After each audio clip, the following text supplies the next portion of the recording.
Welcome back.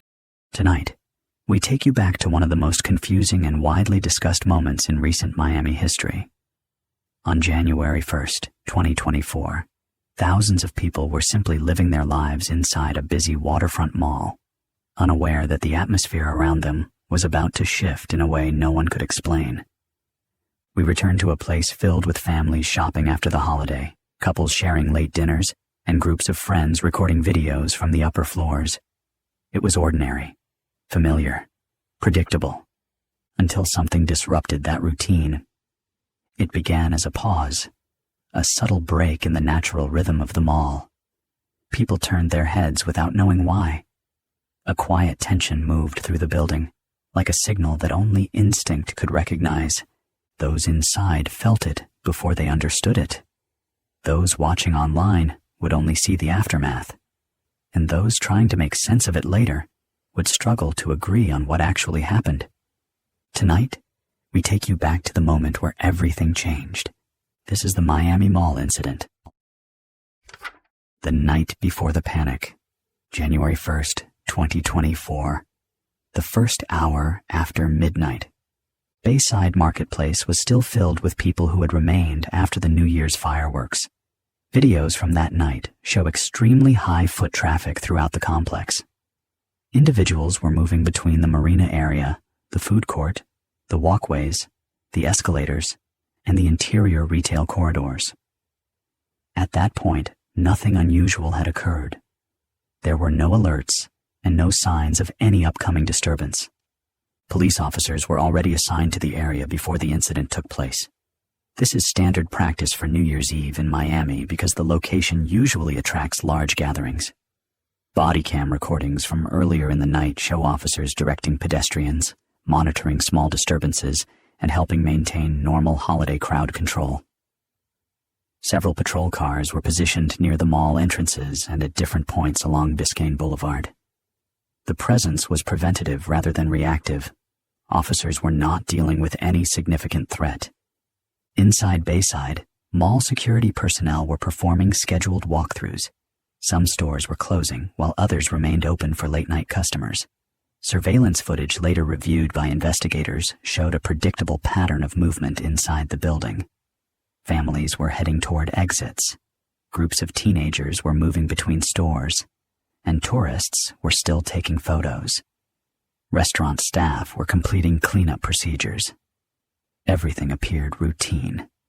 A significant detail often overlooked in discussions of the event concerns the layout and crowd density inside the mall. Bayside contains several narrow transitions between wider areas. These spots behave like funnels when many people attempt to pass through at once. When the incident occurred, these areas were already congested due to the number of visitors leaving after the fireworks. This congestion became a major factor during the initial spread of panic. Around 12:35 to 12:40 a.m., a cluster of teenagers gathered in one of the interior choke points near food stalls. According to the official Miami PD explanation, this group was involved in a large fight.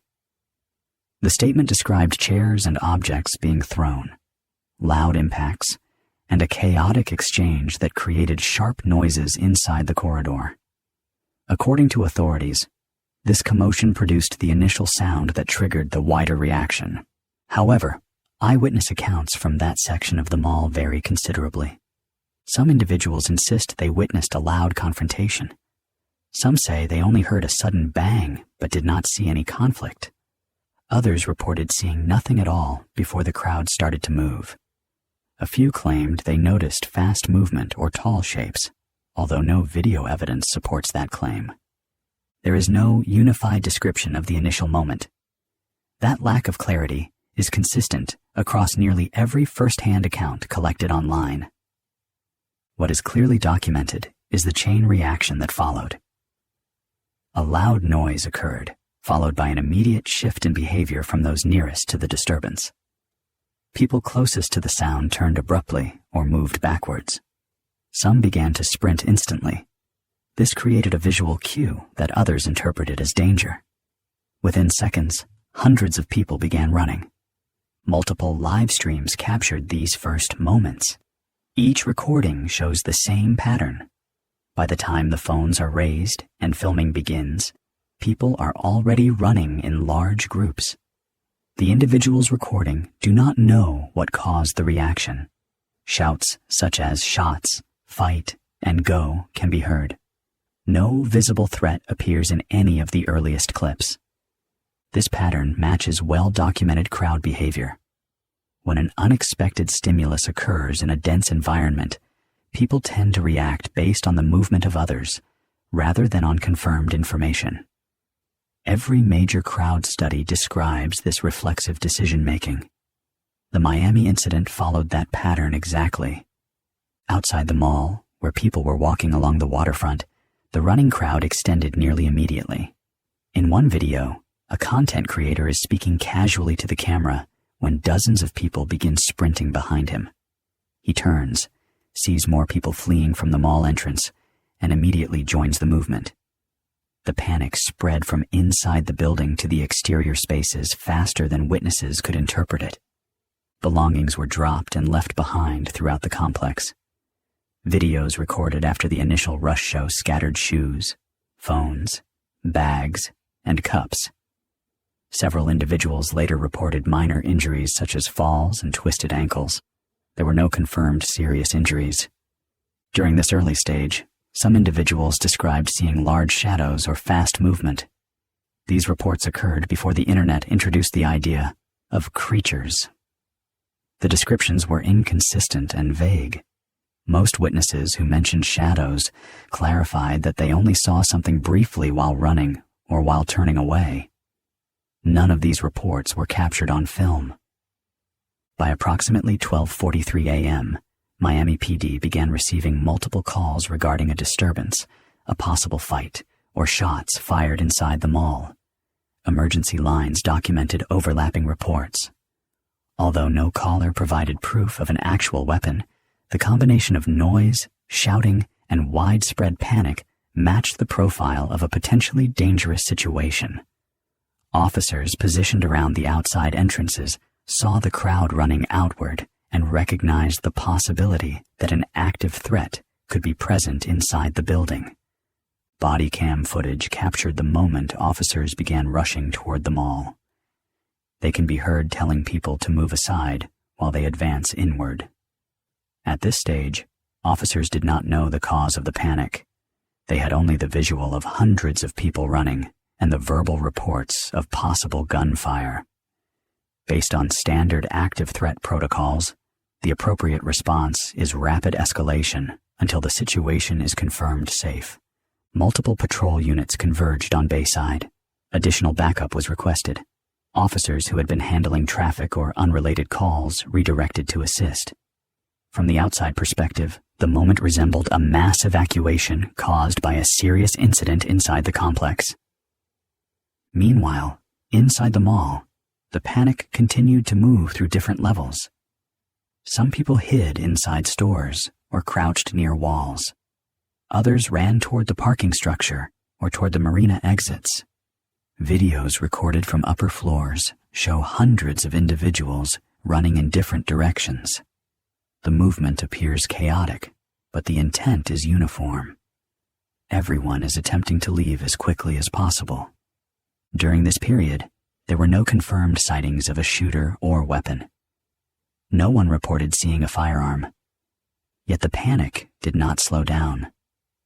Lack of visual confirmation did not reduce fear because individuals were receiving only scattered information.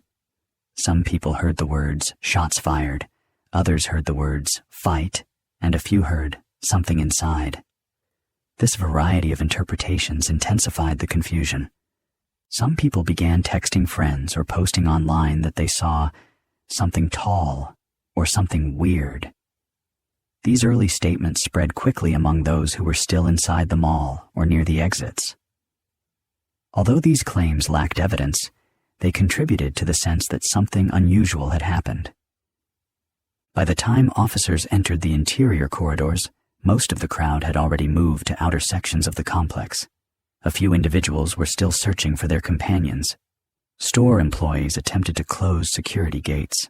Mall security guards were directing remaining patrons toward exits. It was not immediately clear whether the threat was ongoing or had already passed. The situation at this stage consisted only of confirmed panic. There were no verified threats. There were no confirmed injuries caused by anything other than crowd movement. There was no confirmed sighting of any entity or object that could have caused the chaos. Everything else that would later shape the incident into a national discussion had not yet begun. In summary, the first stage of the Miami Mall incident consisted of the following confirmed elements.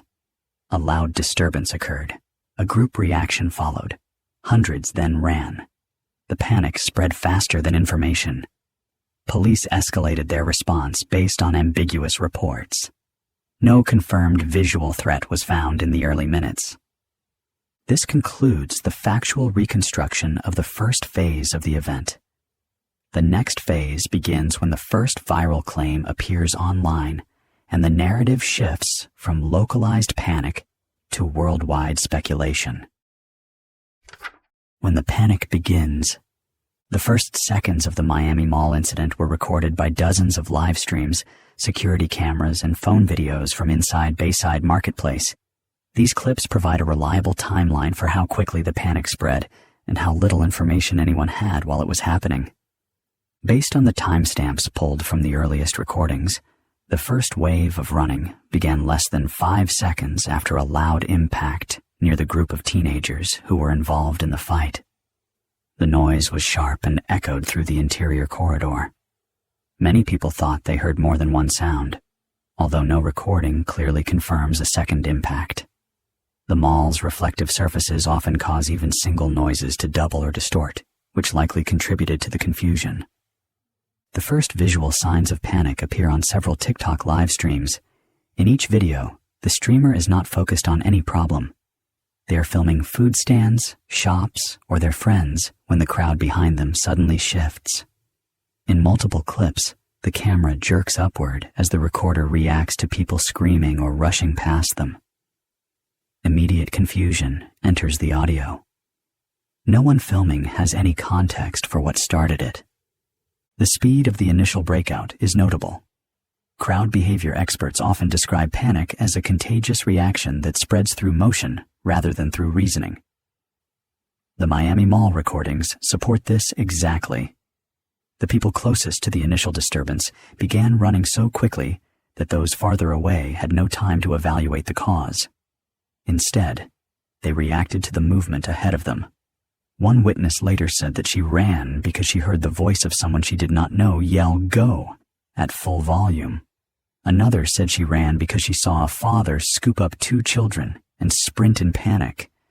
Many people admitted they fled simply because everyone around them did. During the first 20 seconds, 2 main interpretations circulated among the crowd. Some shouted, "Shots fired." Others shouted, "Fight." These conflicting assumptions traveled through the corridors faster than the facts could. There was no visual confirmation of a shooter. No witness provided a description of any weapon. Yet the word "shots" entered the public reaction within seconds because it is a default assumption in modern crowded environments when loud bangs occur. There was also the immediate physical context. Bayside's interior walkways narrow in certain sections. When large groups attempt to run through a restricted area, compression occurs. Several people were knocked down and quickly pushed aside by those behind them who believed they needed to escape. In one video, a man can be seen tripping near a kiosk. He falls forward and disappears into the moving mass. Seconds later, he gets up again but looks disoriented. He later commented online that he never saw any threat. He simply followed the crowd pressure. As the panic continued, people began shouting new information that did not match the original stimuli. Some yelled that someone had a knife. Others yelled that someone had a gun. One person yelled that there was something huge moving inside the mall. These claims spread verbally, but were not supported by camera footage. The statements still influenced the behavior of those nearby because the crowd was already in a heightened state of fear. Several mainstream news stations later reported that the acoustics inside the mall played a major role in this early stage. The combination of the architectural layout, The high density of people and the sudden sharp noise created a situation where no one could identify the source or direction of the sound. This led to people incorrectly believing the danger was very close to them, regardless of where they were located. A key moment in the timeline came from a video recorded near the escalators. In this clip, people begin running from two different directions at once. Individuals who had already escaped the central corridor reached the exit area and then collided with people who were just arriving from the marina side. For a few seconds, the movement turns chaotic as both groups attempt to interpret why the other is running. This creates a loop of confusion where each group reinforces the fear of the other. Inside the mall, some individuals attempted to take shelter rather than flee. A few hid behind vending machines or inside open storefronts. In one recording taken inside a clothing shop, about 12 people crouch behind shelves while whispering questions about what happened. The store employee in the clip can be heard telling them to remain low until police arrive. The fear inside that store is based entirely on unknowns. None of the people hiding saw anything themselves. At this stage, the event is already significant enough to draw comparisons to other crowd panic incidents around the country. The difference with the Miami Mall case is the scale of video documentation. Most panic events do not have dozens of live streams recording the first few seconds. Here, however, the sheer number of simultaneous recordings allows investigators to confirm that no clear threat was visible during the early running. This is one of the strongest factual points of the incident.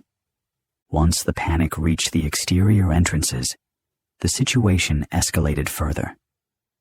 People running out of the mall created the impression that something inside remained dangerous.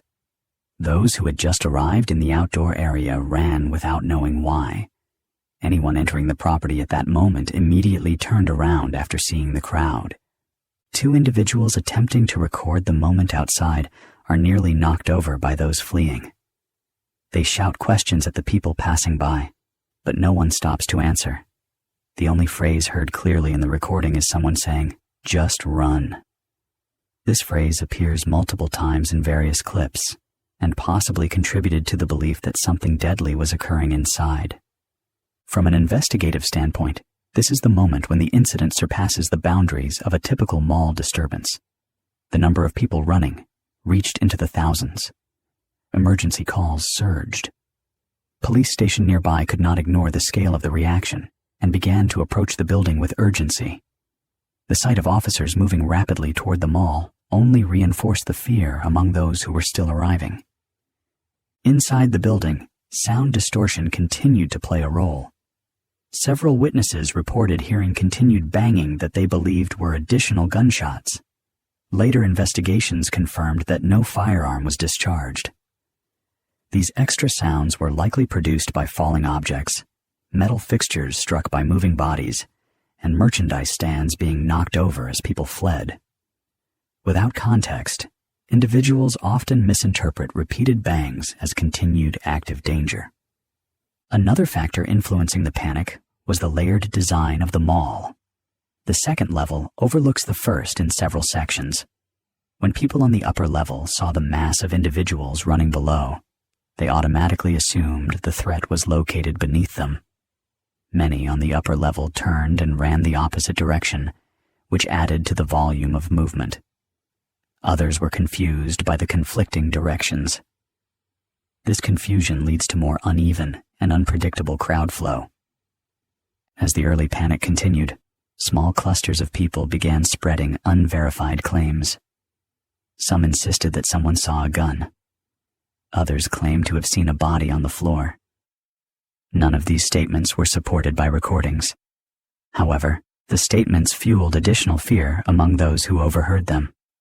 In the absence of information, any statement perceived as threatening can take on authority, especially in a crisis. One significant detail concerns the first individual who publicly mentioned something tall inside the mall. This reference appears in a live stream shortly after the running begins. The person does not describe what they saw clearly. They only say the words, "something tall," while running and breathing heavily. This unclear statement becomes one of the seeds of the later viral rumor. At the time, it held no meaning, but it later contributed to the spread of the online narrative. Another live stream captures a woman repeatedly shouting that she saw something big. When interviewed later, she clarified that she saw a large shadow on the wall. The lighting inside Bayside is complex, with multiple colored signs, glass reflections, and moving displays. It is not surprising that shadows may appear distorted, especially when people are sprinting through the space. Nevertheless, her comment became a part of the crowd's informal communication and added to the uncertainty. The most important fact about this phase of the event is that no definitive threat is visible on any recorded footage. The panic is entirely driven by sound, motion, and confusion. The phenomenon is real, yet the source remains ambiguous. When crowds operate on assumptions rather than evidence, mass fear can amplify itself rapidly. Within the next stage, police presence intensifies, and the situation enters its next phase. Officers prepare for what they think may be an active threat. The response becomes larger than what would normally be expected for a fight among teenagers. This escalation sets the foundation for the controversy that would follow. Eyewitness confusion and shadow figures. When the first wave of panic had already spread through the interior sections of Bayside Marketplace, eyewitness accounts began to take on a very different character. People were no longer reacting only to the initial noise or the physical movement of the crowd. They were now attempting to assign meaning to what they thought they saw during those chaotic moments. This stage of the incident is one of the most important because it explains how the earliest unusual descriptions entered public conversation. The key fact about this phase is that most people who later gave interviews or posted online did not claim to see the start of the disturbance. Instead, they described something they believed they saw during or immediately after they began running. This is consistent with many high-stress events where perception becomes distorted by adrenaline, quick movement, and limited visual clarity. The earliest eyewitness claims appeared in real time on social media. Live streams recorded people shouting that they saw something large moving among the crowd. In one video, a man running toward the main exit says he saw a shadow the size of a person but bigger. He does not give further detail. The clip lasts only a few seconds before the camera jerks downward and the person continues running. Another clip shows a group of women running near a kiosk. One of them says she saw a huge figure. The camera turns, but the angle does not capture anything unusual behind them. Later, she clarified in an online comment that she only saw something tall go by fast, but she did not know if it was a person or a shadow created by someone sprinting past a bright storefront. Some eyewitnesses described the environment during the moment of panic rather than describing any clearly identifiable figure. These individuals often mentioned seeing shadows moving quickly across the floor or along walls. Bayside's interior lighting contains multiple bright displays, reflective surfaces, and moving advertisements. When people run between these light sources, their shadows can elongate or shift abruptly. In several videos taken during the panic, shadows visibly stretch and distort as people run past large screens or neon fixtures. This could easily create the impression of a larger shape, especially for someone who only saw it for a fraction of a second while already frightened. One of the earliest public statements claiming that something tall was seen came from a TikTok live stream posted during the event. The individual holding the camera was running through a crowded hallway while repeatedly saying that something tall was behind them. The video does not show anything in the background that confirms this claim. The person filming later clarified that they were repeating what someone else yelled while running. This is one of the first examples of how a verbal claim was transmitted through the crowd without visual confirmation. Another witness later posted a comment that she saw legs way too long to be normal. However, her description was not supported by any footage, and she later admitted that she was not sure if it had been a person running across the second floor or a reflection from one of the large digital displays. These displays often create visual illusions where reflections appear in unexpected positions due to the angles of the glass and metal surfaces. There is also the issue of speed. Many witnesses described seeing something move very quickly. However, when individuals sprint through narrow corridors, especially those located close to bright lighting, their movement can appear more rapid than usual in peripheral vision. Add to this the fact that many observers had already begun running and turning their heads in different directions, and it becomes clear that their perception of speed may have been strongly influenced by the context. A number of individuals described seeing something big, but were unable to give any shape or features. These accounts often appear in interviews conducted after the event. People commonly said they saw a large mass, a blur, or an unclear form. Without any consistent description, investigators cannot rely on these statements as evidence of anything specific. The statements do show, however, how perception becomes distorted during high-intensity situations. Cell phone footage supports this point. Several videos show figures running that are completely normal in size, but because of motion blur, low lighting, and shaky cameras, the shapes can easily look elongated or wider than normal. One example shows a person wearing a large hoodie. When the individual quickly leans to the side while running, the hoodie flares outward, creating the illusion of a wider figure. In a still frame, the shape could be mistaken for something non-human. But in motion, the illusion becomes clear. During this period of confusion, multiple false interpretations spread through the crowd. Some people insisted they saw a person with a weapon. No weapon was ever confirmed by police or shown in any video. Others claimed that someone had fallen and remained on the ground. Later footage showed that most individuals who fell got back up within seconds. One detail worth noting is how many eyewitnesses reported seeing something only after they had already begun running. This suggests that their perceptions were shaped by fear rather than by direct observation of the trigger. For example, one man later stated that he believed he saw a creature because someone next to him shouted that they saw one. He admitted that he did not have a clear view of the area behind him, but believed the statement because of the intensity of the running crowd. In another widely circulated comment, a woman said she saw a shadow go over the railing on the second floor. There is no video supporting this, but security footage released later shows several teenagers jumping over low barriers to escape more quickly. Their movement could easily appear as a shadow falling or leaping if viewed from a distance or from an unclear angle. The crowd also contained many people with cell phone flashlights out while they were running. These lights created even more moving shadows, some of which stretched across the walls of the mall at unusual angles.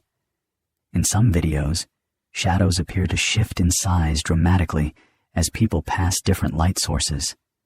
This could confuse witnesses who were already in a heightened state of fear. The combination of real people running, shadows cast by bright screens, reflections on glass, and jerky movement made the environment ideal for misinterpretation. Any quick or unexplained motion could be interpreted as unusual. Because the context included fear and uncertainty, people filled the gaps with their own assumptions. Eyewitness confusion increased further when individuals attempted to interpret what they saw after the fact. Many described their memories as fragments or impressions rather than complete experiences. This is typical in high-stress situations. Research shows that memory becomes less reliable when adrenaline is high and when individuals are moving quickly. People remember feelings and impressions more vividly than precise details. Groups of witnesses often reinforce each other's misinterpretations. Several individuals reported that they saw something huge only after hearing others mention shadows. The same psychological process occurred in other crowd panic events in different locations around the world. Once someone begins describing something unusual, others may adopt similar language even if they did not see the same thing. A few witnesses gave interviews where they remained firm in their beliefs that they saw a figure that was larger than a normal person. However, without consistent descriptions, without video confirmation, and without support from police findings, these testimonies cannot be treated as evidence of anything more than perception under stress. The most significant point in this chapter is that no recorded footage from inside the mall during the running shows any non-human figure. All available videos show people, shadows, reflections, and motion blur. No frame has been authenticated that contains anything outside normal human size or movement. Despite that, the eyewitness confusion created fertile ground for the rumor that would soon emerge online. The idea of a tall figure or unusual movement began as scattered comments from frightened individuals. These comments were not based on clear visual identification. They were based on brief impressions, shadows, and flashes of movement during one of the most chaotic moments of the night. This confusion set the stage for the next phase of the event. The story was about to shift from real-world panic to viral speculation that would travel far beyond Bayside Marketplace itself. The viral claim of 8 to 10 foot creatures. The most recognizable and controversial part of the Miami Mall incident did not come from the initial panic, nor from the early eyewitness confusion inside the building. It began only after thousands of people were already running and after the event had escaped the physical boundaries of Bayside Marketplace. What followed was an online escalation that transformed a localized disturbance into a viral global story. The claim that 8 to 10 foot creatures were inside the mall did not originate from police, investigators, or even from the majority of witnesses. Instead, it grew from a single vague comment, amplified by social media algorithms and repeated by people who had never been inside the mall that night. To understand how the claim spread with such speed, it is important to reconstruct the exact timeline. During the panic itself, very few people mentioned anything unusual. Early live streams show confusion, shouting, and high-speed movement, but no references to non-human beings. Most individuals who were filming were focused on running, guiding others, or trying to escape. The first mention of something tall appears in a clip recorded during the panic, but this phrase does not include any measurement or description. It is simply a frightened individual repeating something that someone else yelled while running. At this stage, the statement holds no meaning because there is no supporting detail. The first major shift occurs once people reach the outside areas of the mall. Several videos show individuals gathering near the marina or the parking structure. Some are breathing heavily and looking back toward the entrances. A few say they saw something unusual. However, none of these statements mention anything about a creature, height, or non-human features. They describe shadows, speed, and confusion. Nothing more. The moment the narrative changes happens online, not inside the mall. A live stream from a TikTok user who was not actively recording the initial moments begins to gain viewers. During the stream, the person claims that aliens were inside the mall. The statement is made casually and without evidence. It appears to have been based on hearing the earlier phrase, something tall, and combining it with online speculation. The streamer does not show any creature or any visual proof. Despite this, the comment quickly draws attention because viewers are already seeing clips of massive crowds running. The combination of frightening video and an unverified claim creates fertile ground for speculation. Within minutes, the live stream receives thousands of simultaneous viewers. Several comment sections explode with questions. Viewers begin repeating the word creature, followed shortly by the first numerical description. The number 10 feet appears in the comments roughly 20 minutes after the panic begins. There is no source for this number. It appears to be an exaggeration formed by the shock of the moment. Nonetheless, the measurement sticks and becomes the dominant part of the rumor. Another factor accelerates the spread. Several social media accounts that focus on unexplained events begin reposting the live stream snippets with captions that include phrases such as huge creatures and giants inside the mall. These captions have no basis in the video content. They are added to capture attention. The reposted clips are quickly shared across multiple platforms, including Twitter, Instagram, and Facebook. By the time the videos reach wider audiences, the claim has evolved into a full sentence. People are running from 8 to 10-foot creatures in the Miami Mall. This version of the story spreads faster than any factual correction because it presents a clear narrative in a situation defined by confusion. Social media algorithms prioritize engagement. Posts with sensational claims receive more comments and therefore more visibility. Many people repost the rumor with captions that ask questions rather than making statements. These posts still contribute to the spread because the curiosity they create drives further engagement. Inside Bayside Marketplace, none of this online activity is known to the people who experience the event firsthand. They are not discussing creatures. They are not describing non-human shapes. They are trying to find their families, contact friends, collect lost belongings, and process what just happened. Videos recorded inside the mall do not show any individual reacting to a creature.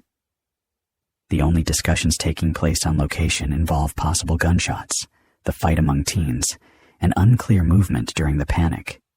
Yet online, the narrative has already changed. About 30 minutes after the first posts, a second live stream appears where a teenager claims he saw a giant figure. Like the first claim, this one does not include video evidence.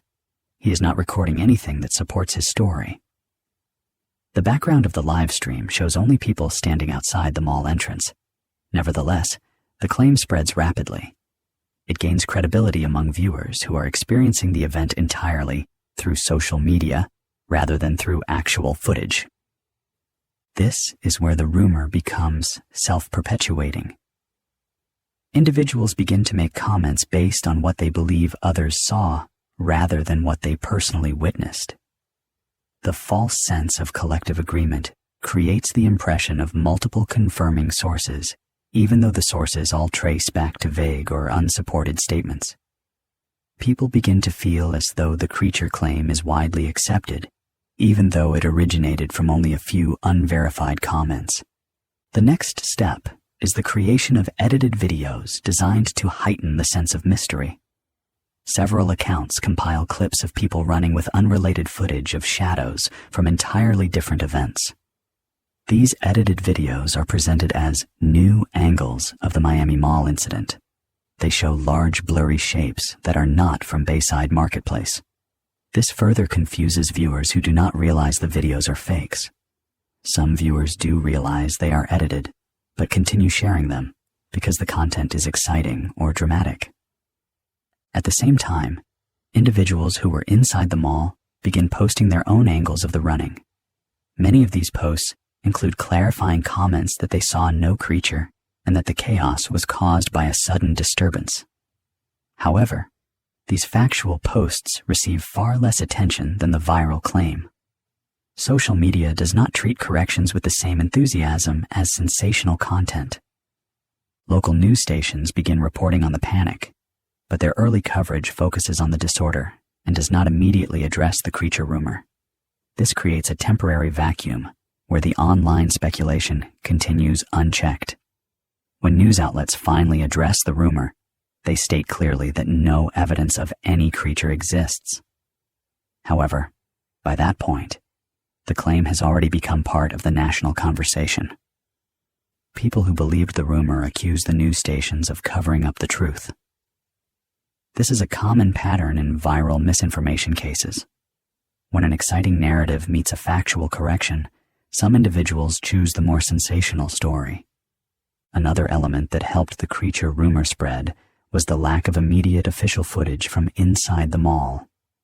Miami PD did not release body cam video during the first night. Without official visual confirmation of the cause, some individuals assumed that the lack of footage indicated a hidden truth. In reality, The delay in releasing footage was standard procedure, but in the context of a viral rumor, it was interpreted as suspicious. It is important to note that none of the original sources of the creature claim have ever produced footage of a non-human figure. Every person who claimed to see a tall creature has admitted that they saw only a vague shape, a shadow, or a blur, usually while running and under extreme stress. No one provided a consistent description of height, shape, color, movement pattern, or features. The accounts do not align with one another. Furthermore, no CCTV still images released later contain anything resembling a creature. All visible figures in the footage are human and appear to be standard silhouettes of people running or ducking behind kiosks. The viral spread of the 8 to 10 foot creature claim is therefore fully explained by the intersection of panic, misinformation, rapid online amplification, and the psychological desire to create meaning during moments of fear and uncertainty. The claim did not come from what was recorded inside the mall. It came from the internet and from the natural human tendency to fill gaps in understanding with dramatic explanations when facts are limited. This chapter ends with the rumor fully established across social platforms, even while those who were physically present in the mall continue posting that they did not see anything non-human. The disconnect between online narratives and real-world evidence sets the stage for the next and most critical phase of the incident. The police response is about to escalate far beyond the level that would normally occur during a fight among teenagers, and the public will begin to question why. Police mobilization and tactical response. When the panic inside Bayside Marketplace reached its peak, Miami PD was already receiving multiple overlapping 911 calls, reporting everything from a disturbance to possible shots fired. These calls came from different sections of the mall and from individuals outside who witnessed large groups running. The information was inconsistent and lacked detail. However, the volume of calls and the intensity of the footage circulating online created the appearance of a major unfolding incident. This perception shaped the police response that followed. It is important to understand that officers stationed near Bayside were the first to physically see the panic. Several patrol units were already in the vicinity to handle New Year's crowd control. Their body cams recorded the moment people began sprinting out of the complex. Officers immediately recognized that the situation had escalated beyond normal post-holiday disturbances. There was visible distress, continuous running, and no clear explanation from anyone fleeing the area. Without a verified cause, officers followed standard active threat procedures. These procedures require rapid mobilization when a mass crowd is evacuating without control. The assumption in such a scenario is that there may be a weapon, an active attacker, or a dangerous event inside the building. Officers moved toward the entrance with urgency and instructed bystanders to move out of the path. This escalation did not mean officers knew what was happening. It meant they were preparing for the worst until proven otherwise. As officers approached the interior corridors, more conflicting reports came through dispatch. One caller insisted they saw someone with a gun. Another claimed there was a large fight involving dozens of teenagers. Another said they heard multiple loud bangs. These claims were unverified and contradictory, but they still contributed to the operational picture that officers were responding to something serious. Without confirmation, officers must assume the most dangerous possibility. When police entered the mall, they found a building in the aftermath of rapid evacuation. Large sections of the interior were empty because the majority of people had already fled. Scattered belongings covered the floors. Chairs were overturned. Food trays had spilled. A few individuals were still inside, hiding behind counters or inside shops. Officers instructed them to leave and move toward safe exits. At this point, police believed they were dealing with one of two possible situations. The first possibility was that someone had fired a weapon. The second possibility was that a coordinated group disturbance had created enough noise to produce the impression of gunfire. Officers did not yet know which scenario was true. Because of that uncertainty, they treated the event as an active threat. They moved through the corridors in formation, checking corners, scanning for injured individuals, and looking for anyone who might be involved. The scale of the response was significant.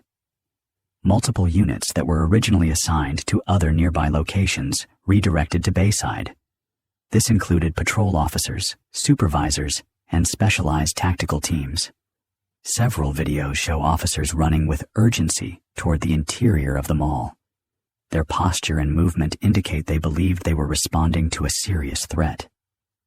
Miami PD later explained that the heavy response was standard protocol when the potential for gunfire exists in a crowded public space. Inside the mall, officers encountered groups of teenagers who had not yet exited. Some were detained for questioning because they appeared to be part of the initial disturbance. Body cam clips show officers placing several individuals in handcuffs. These detentions do not imply guilt or involvement in any crime beyond disorderly conduct. In large disturbances, officers routinely detain individuals to separate them from the scene and determine their role. Most were questioned and then released. One of the most commonly discussed details online was the police perimeter formed around the entrances of the mall. Officers positioned themselves to prevent individuals from re-entering until the interior was cleared. This perimeter appeared highly coordinated to onlookers and contributed to speculation that something more severe was happening inside. In reality, perimeters are a standard part of active threat procedures. They prevent further confusion, ensure safety, and allow responders to move through the building without interference. The interior sweep continued for several minutes. Officers moved through multiple corridors, checking rooms, stores, and stairwells. Their body cam footage shows them repeatedly calling out for anyone inside to make themselves visible. Officers communicated with dispatch regarding the layout of the building. They also attempted to identify the location of the original disturbance. The footage demonstrates that officers were searching for any sign of a weapon or an injured individual, but none was found. Another layer of the response involved officers stationed outside the mall observing the crowd that had gathered. Some people were crying or visibly shaken. Others were calling friends or relatives. Officers asked several individuals to explain what happened, but the answers were inconsistent. Many said they had no idea what caused the panic. Others repeated phrases they had heard while running, including claims that someone had a gun. None of the eyewitnesses outside provided verified or consistent information. During the sweep, officers established temporary command at one of the mall entrances. From this point, they coordinated the movement of additional responding units. They updated dispatch with preliminary findings and requested more officers to assist with controlling the perimeter. This coordination ensured that no one re-entered the building until the sweep was complete. As the sweep proceeded, officers identified a section where the initial disturbance likely took place. Several chairs were overturned. There were signs of a struggle. A few small items were scattered on the floor. Officers detained a group of teenagers in this area. These individuals matched the description given in multiple calls reporting a fight. There was no evidence of a firearm or any weapon in the immediate vicinity. By this stage, a significant number of officers had arrived at Bayside.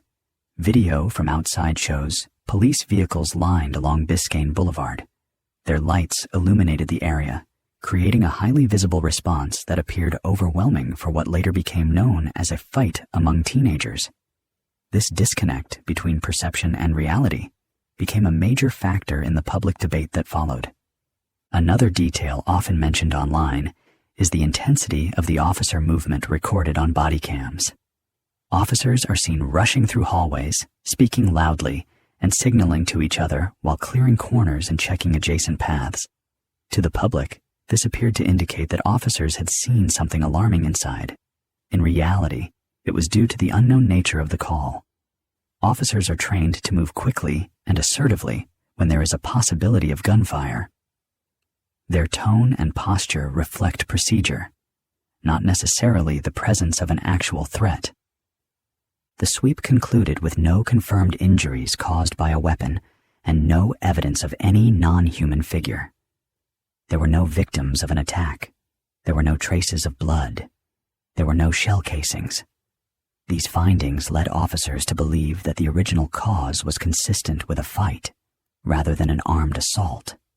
However, the sheer size of the police response raised questions among the public. Many people watching online saw the number of officers, the tactical posture, and the perimeter, and assumed that officers must have encountered something significant. This is one of the reasons the incident continued to attract attention long after the event ended.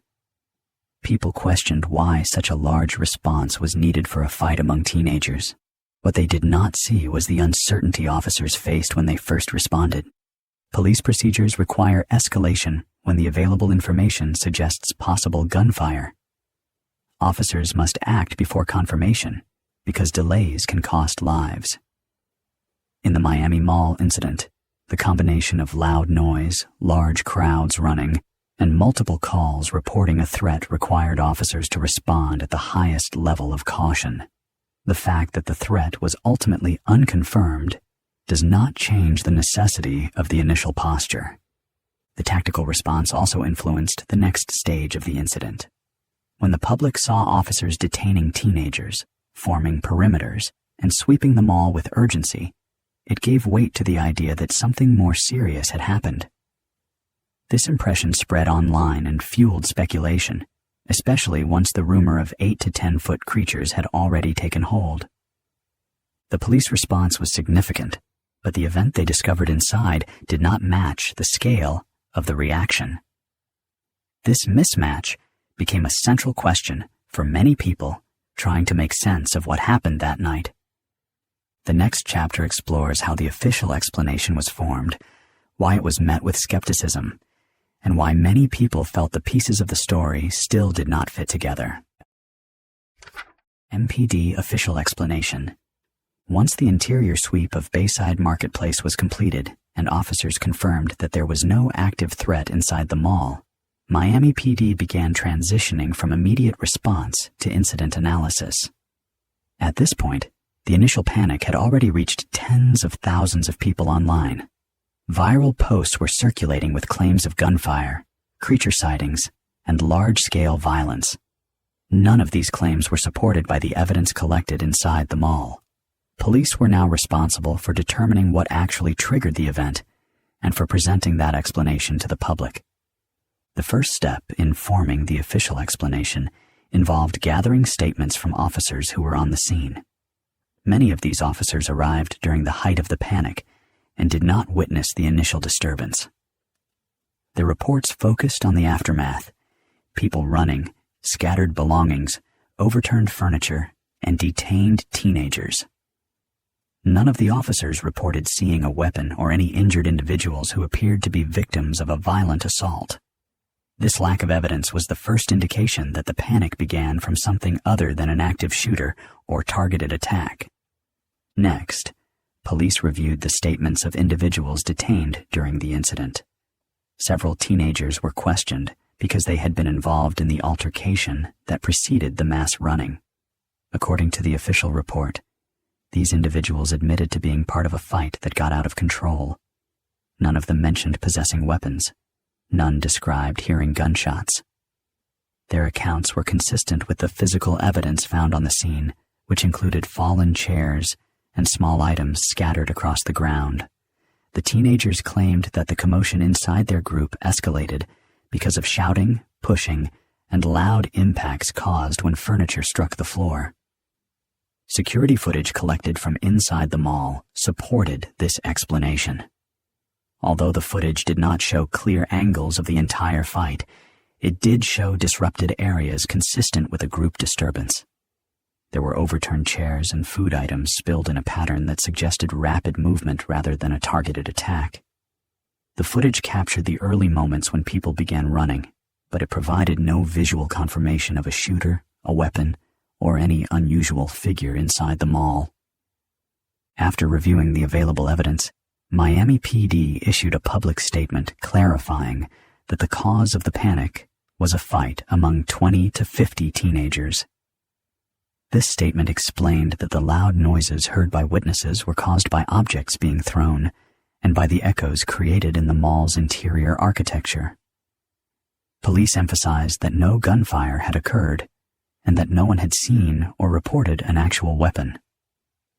According to the department, the belief that shots were fired came from misinterpretation, compounded by the chaos and density of the crowd. The official explanation also addressed the enormous scale of the panic. Miami PD noted that mass running can begin from minimal stimuli when large crowds are already gathered in confined spaces. In environments with high noise levels and many teenagers, even small conflicts can escalate quickly.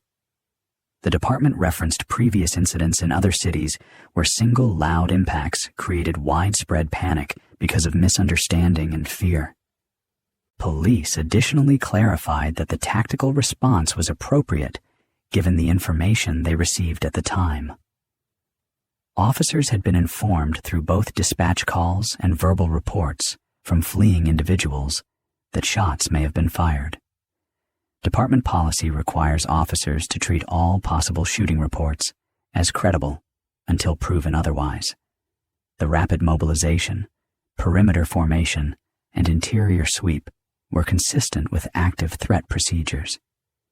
Even though no weapon was found, officers followed correct protocol based on the nature of the initial reports.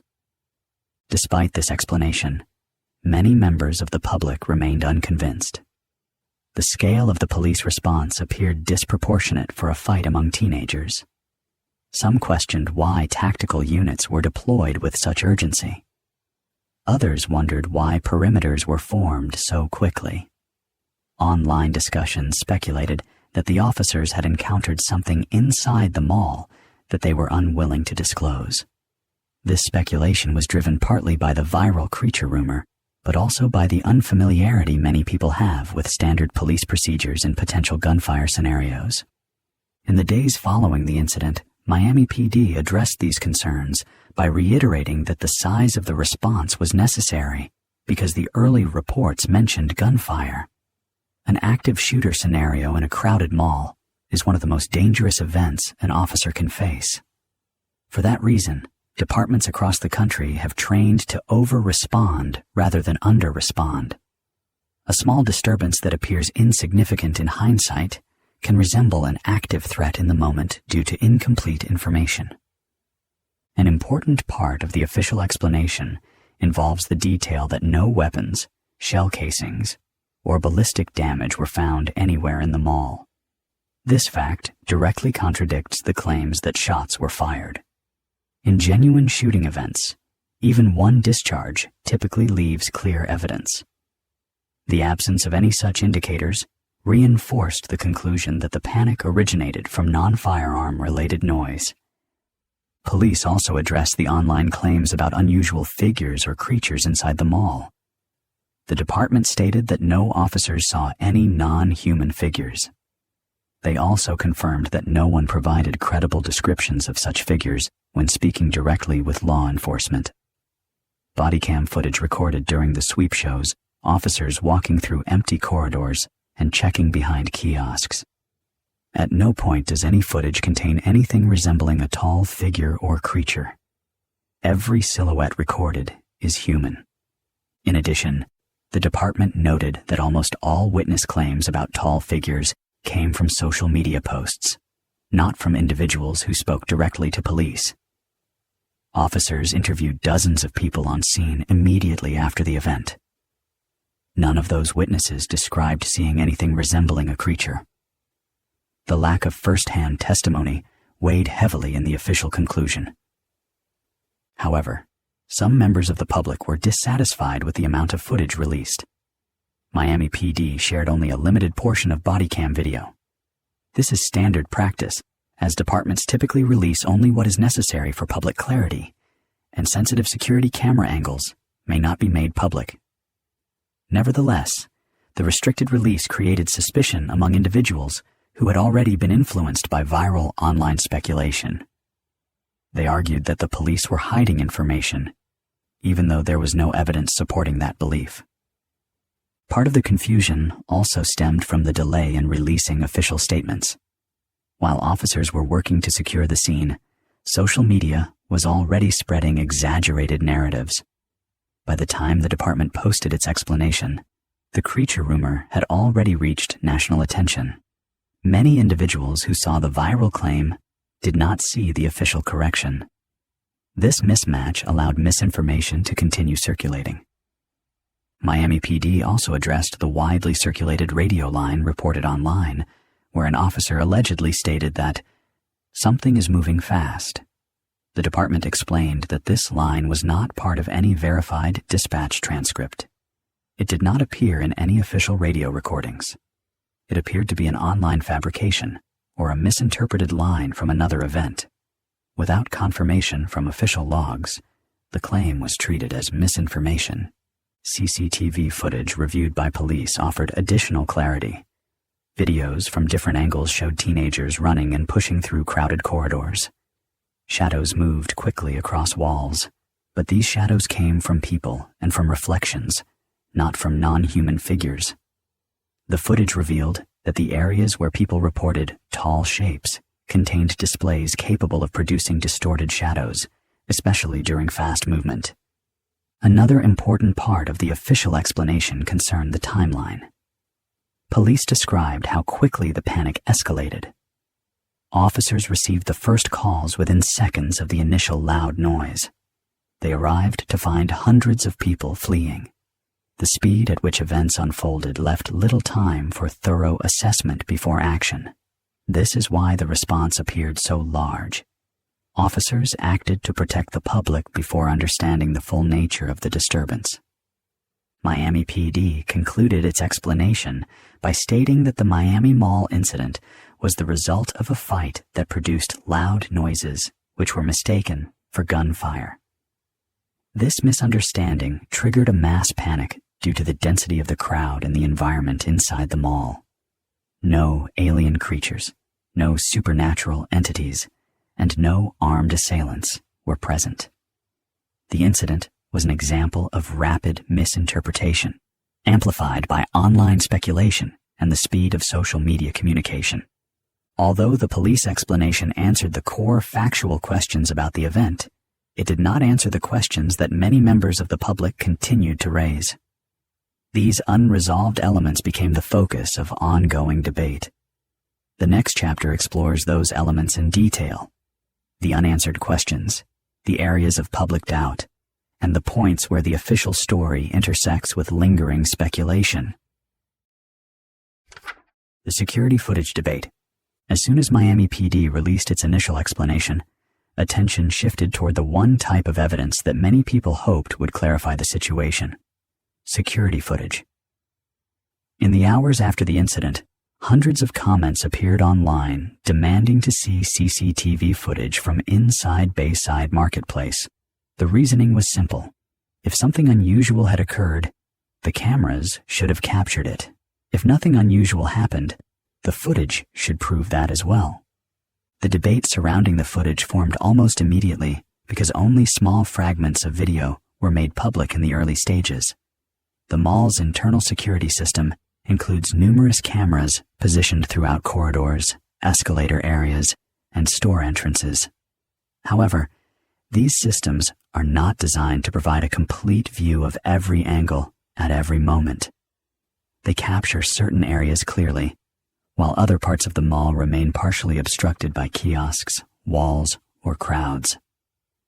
The first clip to emerge online did not come from an official source. Instead, it was a short, low-resolution video leaked through social media. The clip appeared to be taken from an interior camera positioned above a walkway. It showed a large shadow moving behind a kiosk as people ran past. The shadow moved quickly across the field of view, causing several viewers to interpret it as something large and possibly non-human. The clip was reposted thousands of times, and became one of the most widely circulated visuals associated with the incident. However, the clip lacked context. It did not include a timestamp, a verified camera identifier, or confirmation from mall management. Without these details, investigators could not confirm whether the clip was authentic, altered, or taken from a different angle of the same event. Several users noted that the shadow moved at the same speed as a running person whose silhouette was partially blocked by the kiosk. Others suggested that the shadow came from someone off-camera, passing near a bright light source. Still others believed it was digital compression error, which often creates elongated shapes during high-motion scenes.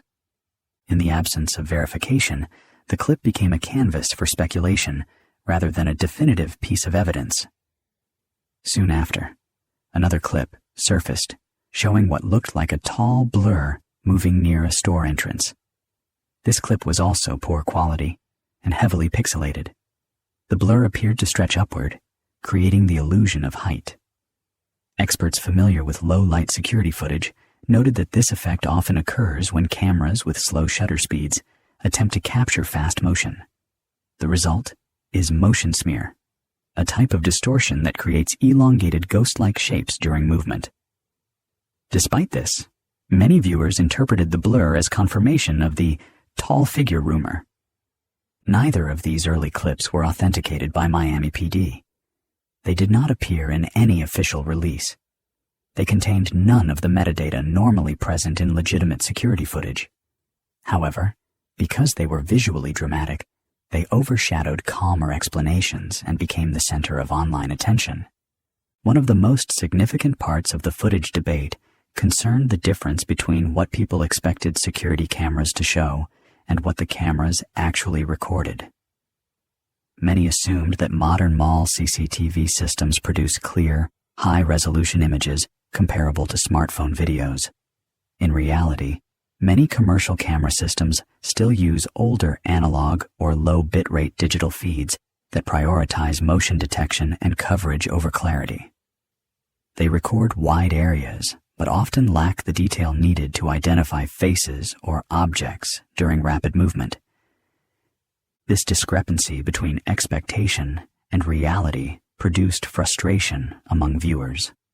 When they saw blurry footage, many interpreted the quality limitations as intentional concealment rather than a normal characteristic of the system. Claims that the footage was deliberately downscaled or edited began circulating, even though there was no evidence supporting such claims. When Miami PD finally released a small portion of official footage, it showed the expected details of panic behavior. People ran through halls, store gates lowered, items fell to the ground. No unusual figures appeared in any of the segments. The release confirmed several elements of the official narrative about the event.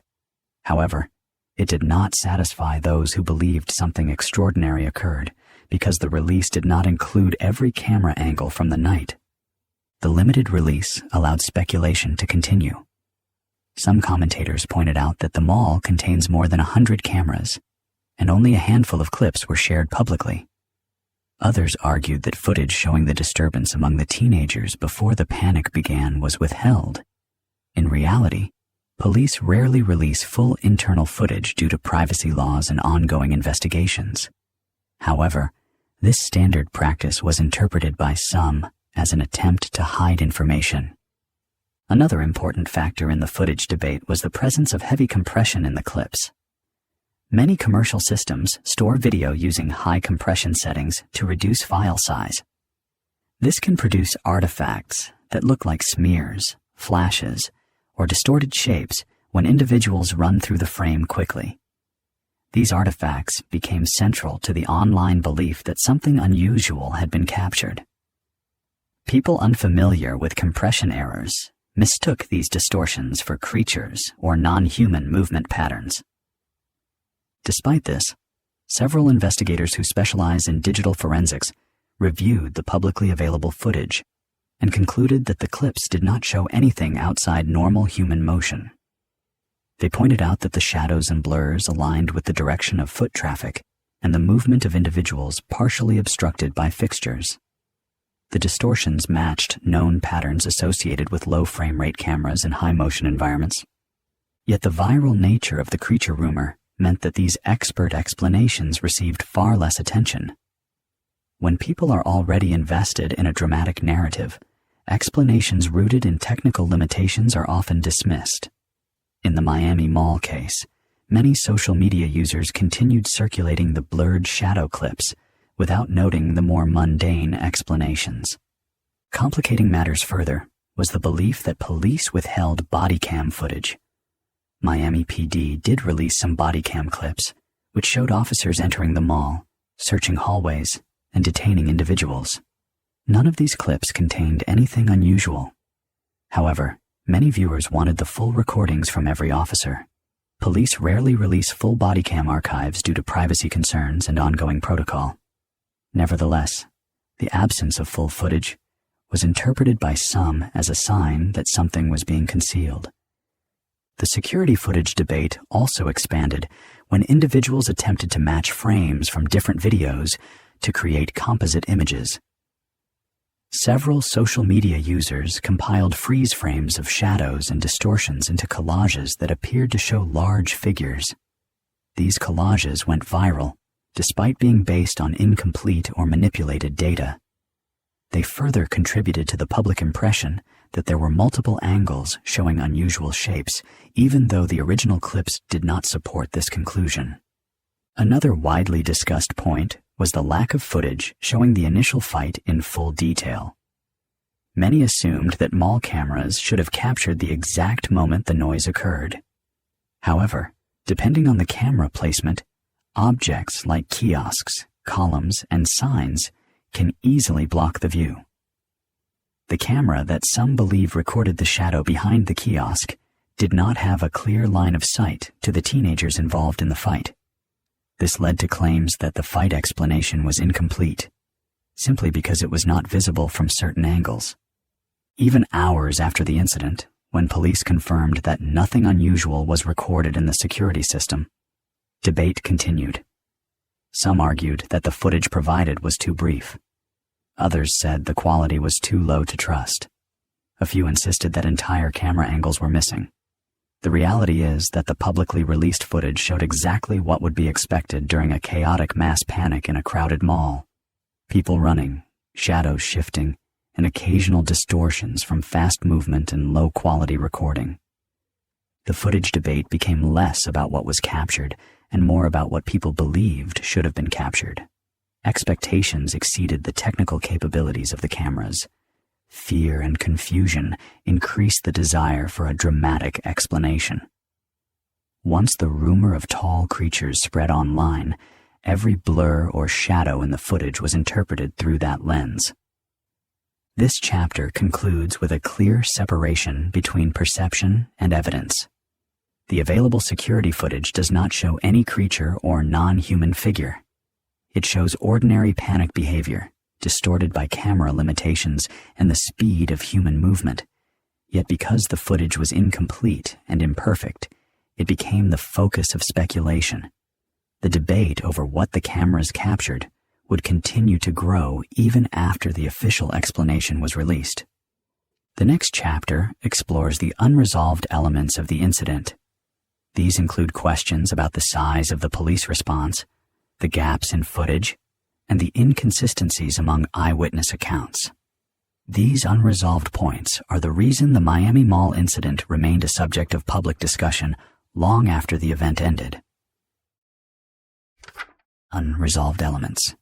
Even after Miami PD released its official explanation and security footage began circulating online, questions about the Miami Mall incident did not disappear.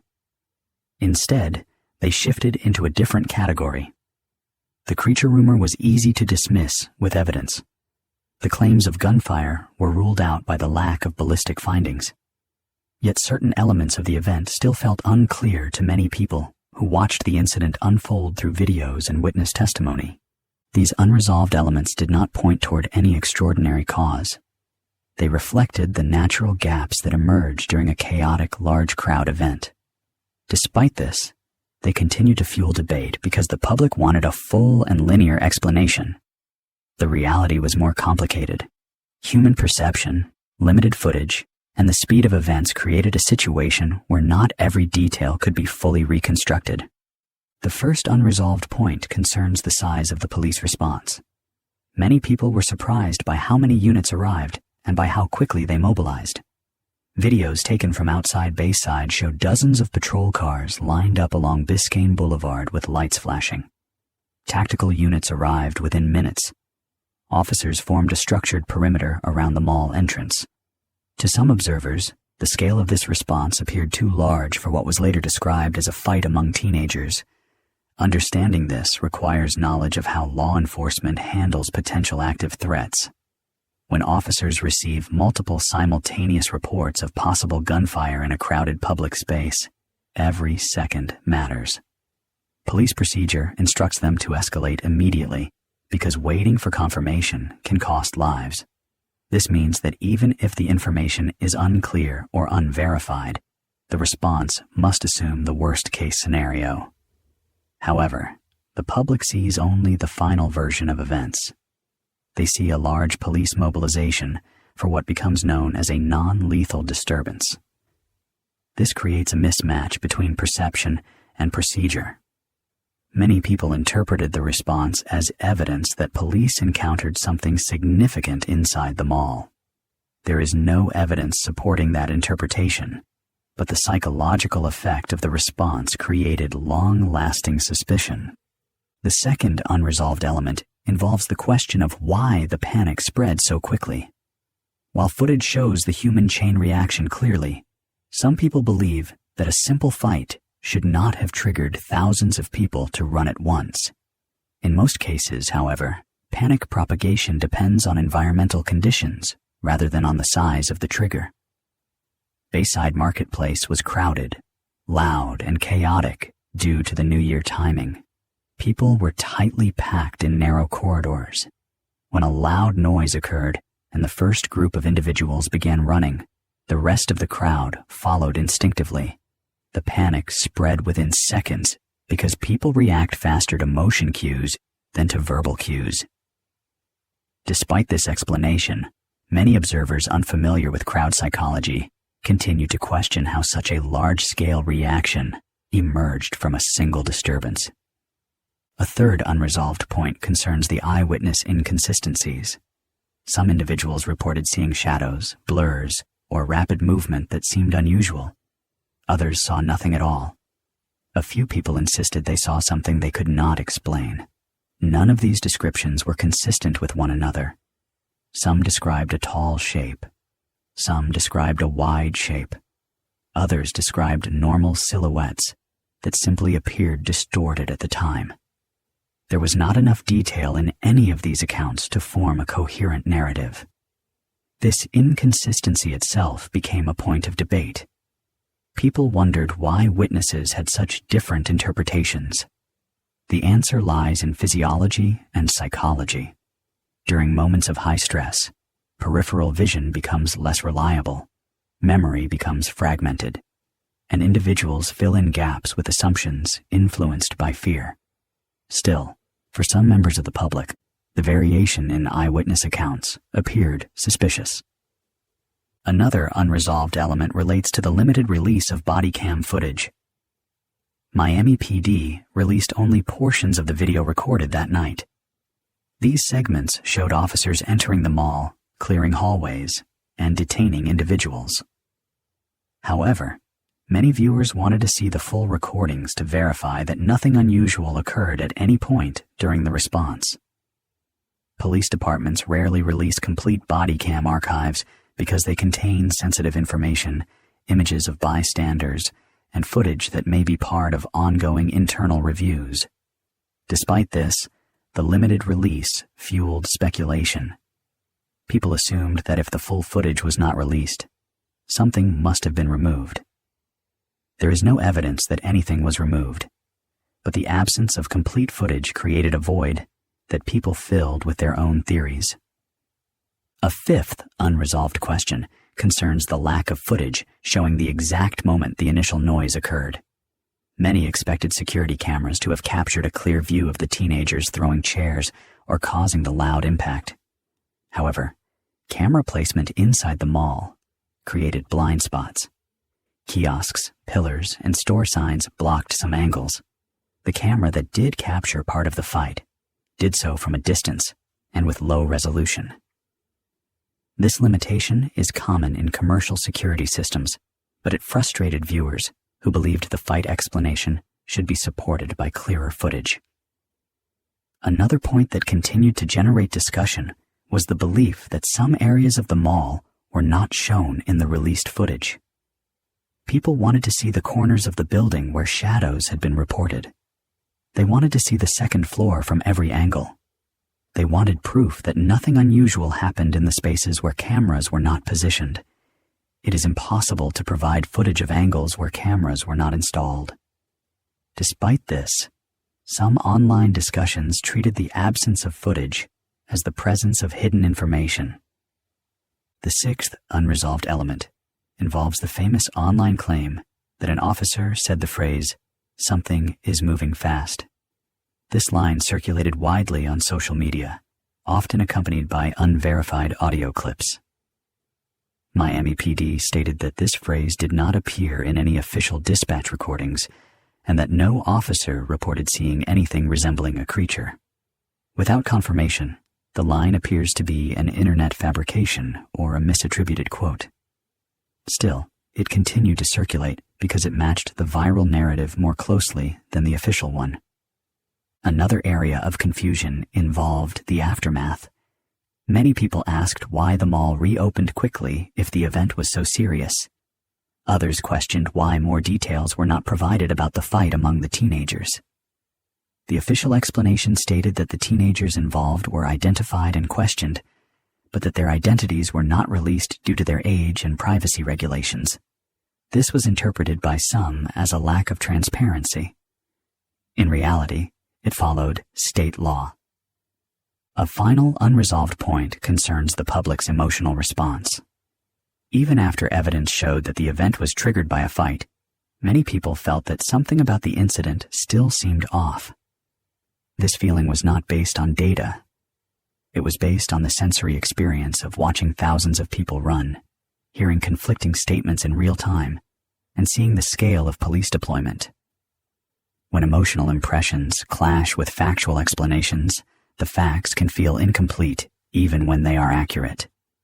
Each unresolved element has a logical explanation grounded in the realities of chaotic crowd events, police procedures, and technological limits. None of the unresolved points provide evidence of anything extraordinary. They reflect natural gaps that occur when thousands of people experience the same event from different angles with different perceptions under intense stress. Still, these unresolved elements played a major role in keeping the incident alive in public discussion. They created questions that the official explanation could not fully resolve because the questions were shaped by perception rather than by evidence. The Miami Mall incident became an example of how, even in a world filled with cameras, complete clarity is not always possible. The next chapter explores the final phase of the incident. It covers how the internet shaped the public understanding, how hoaxes emerged, how news outlets handled the story, and why the Miami Mall incident continues to be discussed long after the truth was established. Aftermath and lingering questions. In the hours after the Miami Mall panic, Bayside Marketplace slowly returned to a state of controlled calm. The crowds that had flooded the exterior areas gradually dispersed. Police cleared the remaining corridors inside the mall and confirmed that there were no victims of violence, no weapons found, and no evidence of any creature or unusual figure. From a factual standpoint, the incident was over. However, the public reaction was only beginning. The first major wave of aftermath took place online. Within minutes of the panic, hashtags related to the event began trending across multiple platforms. The most prominent was $MiamiAliens, a tag that originated from the viral claim that non-human creatures had been seen inside the mall. This claim had no basis in footage or in eyewitness testimony provided to police, yet it quickly became the dominant narrative on social media People shared clips of the running crowd along with captions referencing aliens, giants, or unknown entities. These captions shaped the perception of the videos far more than the content itself. Thousands of users reposted the same few grainy clips, often with added commentary that implied hidden information. Several accounts with large followings created compilation videos combining authentic footage of the panic with unrelated clips taken from other locations and other years. These edits were framed as new angles of the event. Many viewers believed the edits were real and used them as evidence that something extraordinary had happened. The rapid spread of misinformation overwhelmed the official narrative. Miami PD released its statement explaining that the incident was caused by a fight among teenagers, but the timing favored the viral claims. Social media had already shaped the public understanding before factual information was widely shared. People who saw the viral posts early were less likely to trust the later corrections. This pattern has become common in the age of instant communication. A dramatic narrative arrives first and occupies the public imagination. Evidence arrives later and struggles to dislodge the earlier impression. Local news coverage attempted to counter the false claims by interviewing witnesses and showing footage from inside the mall. These reports consistently showed that no creature or shooter existed. However, the narrow scope of the coverage prevented it from reaching the same audience that consumed the viral content. National news outlets reported on the incident as well, but they focused mainly on the online reaction rather than on the details of the fight that caused the panic. This created a feedback loop where the sensational angle overshadowed the factual one. Meanwhile, many individuals who had been inside the mall continued posting their own accounts. Most stated clearly that they had not seen anything unusual. They described running, confusion, and the sudden spread of fear, but none described seeing a creature. These testimonies received far less engagement than the dramatic posts. People often shared the posts claiming to have seen something unusual, even when those claims lacked specifics. The imbalance between ordinary eyewitness accounts and extraordinary speculation became one of the defining characteristics of the aftermath. Another factor that fueled lingering questions was the incomplete nature of the security and body cam footage released. Miami PD published enough footage to show the general behavior of the crowd and the police response, but not enough to satisfy people who had already become suspicious. Some viewers believed that the absence of full footage indicated that something was being withheld. Others believed that the lack of clear visuals of the initial fight cast doubt on the official explanation. These interpretations were based on expectations rather than evidence. People expected complete clarity from the footage, yet the technology used in many commercial security systems cannot provide it. The lack of visual confirmation of the exact moment when chairs were thrown led to additional speculation. Some individuals argued that if the fight explanation were accurate, it should be visible from at least one angle.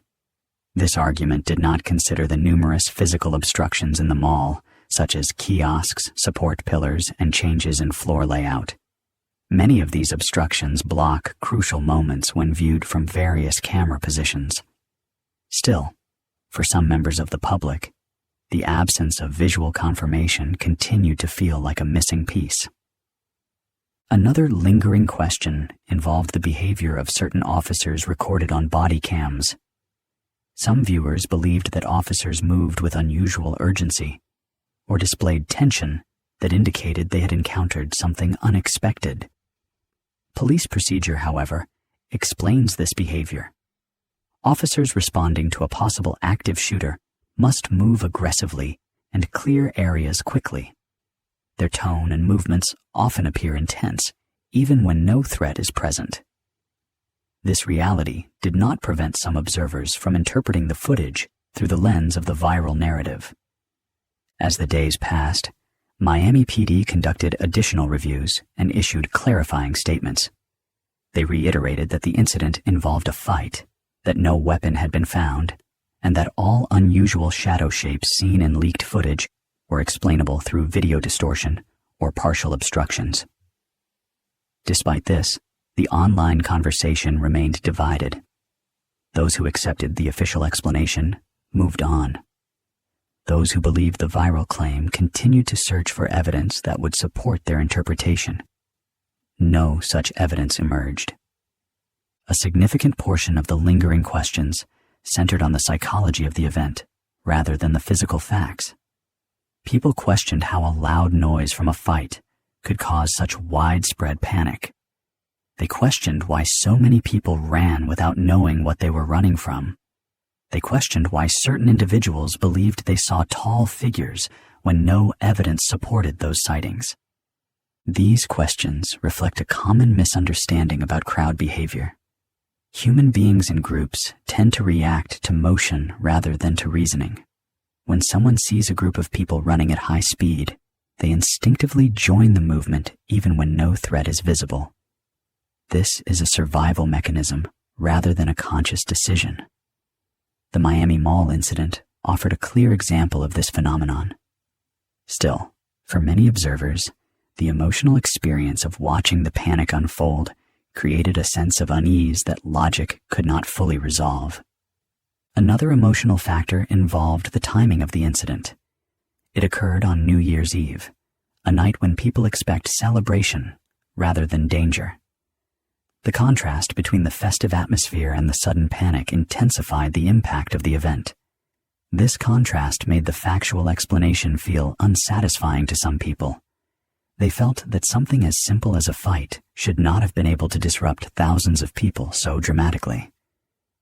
This emotional disconnect created space for alternative explanations to flourish. Online communities that focus on unexplained events continued to revisit the incident in the weeks that followed. Some created theories about hidden footage. Others speculated about unknown entities. Most of these theories relied on selective clips, out-of-context statements, or assumptions about missing information. None were supported by evidence. Yet the theories persisted because they offered dramatic narratives that appealed to viewers seeking mystery. In the broader context of modern media, the Miami Mall incident illustrates how quickly an event can become distorted when viewed through fragmented footage and rapid online sharing. The lack of clear visuals during the panic created an environment where imagination could fill the gaps. Once a dramatic explanation gained traction, it became difficult for factual information to reverse the trend. The lingering questions that you may already be dreaming, but for those still awake, we'll continue with short stories, small glimpses into mysteries left unsolved. The Alagamar Abduction, 1991, Alagamar, Maranhão, Brazil. The night river was mirror still, reflecting only moonlight and the ripple of distant insects. 4 fishermen, Jose, Miguel, Raul, and old João, had built a small fire on the sandy bank of the Gurupi River near Alagamar, Maranhão. They were on their usual night expedition, harvesting freshwater crayfish in the winding waterway. Rainforest darkness enveloped them, broken only by the soft glow of their flames and the distant calls of nocturnal birds. Just past midnight, the firelight flickered unnaturally. The men exchanged puzzled glances. Then, from the tree line on the opposite bank, came bright lights, like searchlights, intensely white and steady, slowly descending between the trees. At first, they thought it might be a passing boat or low-flying helicopter, but as the lights approached, their calm water set no ripples, their hum made no sound, and their brilliance didn't soften. The beams converged and illuminated the fire-lit camp in stark brilliance. The 4 fishermen froze. Raul, closest to the river, stepped back into the water and vanished. One moment, he was diving for a crayfish basket. The next, he was gone. Panicked, Jose cried out. Miguel and João ran toward the forest's edge. The bright lights pulsed again. The night became oppressive with their sudden absence and the unnatural radiance. They called out for Raoul, but only echoes returned. Moments stretched. Then, as abruptly as they had come, the lights vanished, one by one, retreating upward into the night until the forest canopy swallowed them. The darkness crept back over the river, and only the soft crackle of the dying campfire remained. Shaken, the two men stumbled to the shoreline and found Raoul gasping and soaked, standing knee-deep in water. Dazed, his face was pale, his eyes vacant. He spoke no word. Miguel screamed for help. Old João yelled for a doctor. Within 20 minutes, they had carried him to their boat and began a frantic journey to the nearest town, some 40 kilometers upriver. By dawn, they reached a clinic in a small riverside town. The doctor, initially skeptical, found Raoul severely disoriented. He couldn't recall how he'd disappeared, or even his name at times. On his hands and forearms were reddish burn marks, circular and precise, unlike common burns or insect bites. The doctor noted them carefully, a strange pattern of healing lesions on his skin. Before long, local authorities became involved. The fishermen's statements were recorded in a police file. Each recounted the lights, the sudden vanishing, and Raoul's reappearance. But none had any explanation. They reported no boat, no aircraft, no collector's torch. Just lights descending silently from the forest, and their friend returning minutes later with no memory. The fishermen were experienced river workers, accustomed to the isolation of the Maranhão rainforest. Their daily lives depended on routine and nature's steadiness. But that night, routine shattered. The remote riverbank had felt safe, or at least predictable. The bright lights broke that trust and toppled their world in an instant. Despite Raoul's shock, the men insisted they continue. They packed camp quickly, but none slept. The river felt colder, darker, unsettled. Even the animals seemed on edge. Mosquitoes swarmed, eels darted at the edges of their lamps' glow, birds screeched overhead, like alarms. Multiple witnesses agreed. 3 distinct beams of white light, cold, silent, and glassy, emerged between treetops and approached the camp. The lights didn't cast shadows, but flattened depth, making the fire's glow seem weak. Nobody estimated how high the lights hovered, but they were bright enough to affect night vision. Raoul's disappearance was instantaneous and terrifying.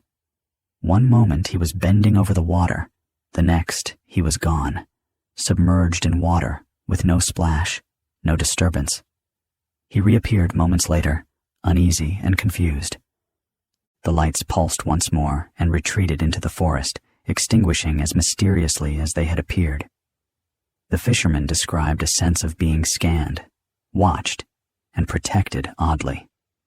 At the clinic, Raoul could not speak coherently for an hour. His family and friends recognized him, but said he seemed hollow, like he carried a distance in his eyes. His burns, 2 concentric circles, about an inch wide, were painful. The doctor could find no logical cause, no campfire spark, no insect hive, no chemical exposure. Raoul later insisted he had seen nothing after the lights. Just darkness, he said. Then I was here. His memory came back slowly and incompletely. He blinked as if perceiving his own hands for the first time. The police recorded the testimony meticulously. Officers noted the men's fear and consistency in recollection. No money or benefit was sought. They were fishermen, deeply tied to the land and water, and unnerved.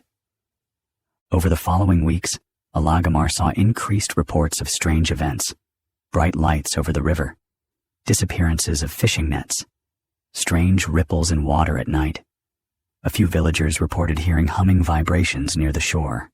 Some felt light pulses against their skin when they walked near the forest edge at dawn.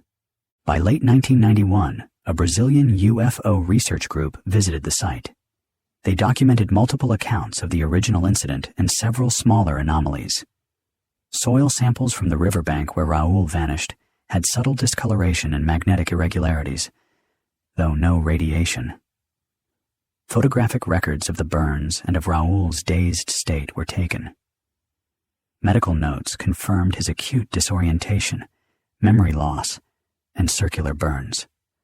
Local press featured the story for weeks. Editors translated the English idiom abduction into raptura cautiously.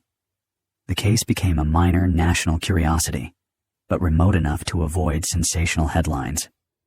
Two critical documents support the incident: the official police records from Alagamar and the medical records by the attending doctor.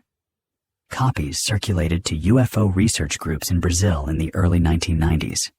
They include consistent descriptions of the burns, round lesions, strong headaches, and short-term amnesia.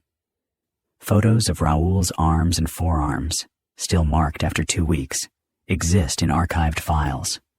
Research group logs correlate several reported sightings near the area through late 1991.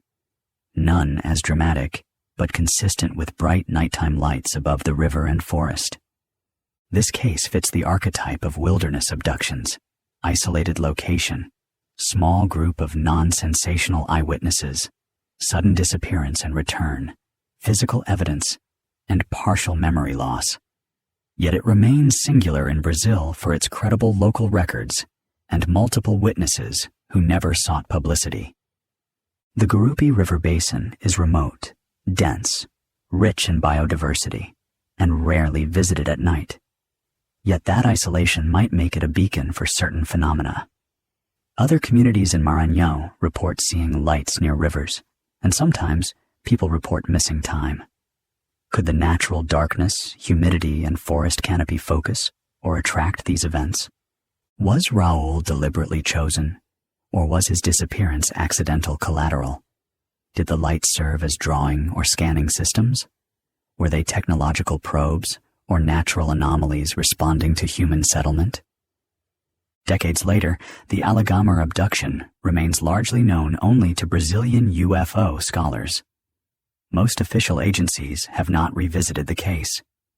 No explanatory theory has been published. Raoul has long since returned to fishing, haunted but resilient. His burns healed. His memory, though fragmented, holds firm the faint echo of circular lights and sudden absence. For those who study such contact events, especially in isolated regions, the Alagamar incident stands as evidence that strange encounters often follow recurring patterns: remote wilderness, nighttime lights, sudden vanishing, burns, amnesia, and community silence. It leaves us asking, why here? Why then? And above all, why the silence that followed? RO Go Fast Reanalysis off U.S. East Coast 2015, January 2015.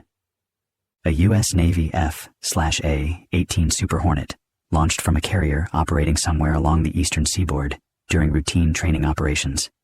The aircraft belonged to a strike fighter squadron conducting standard flight exercises in controlled airspace, supported by an AN/ASQ-228, Advanced Targeting Forward-Looking Infrared ATFL-IR pod, one of the most sophisticated tracking and imaging systems in U.S. military service.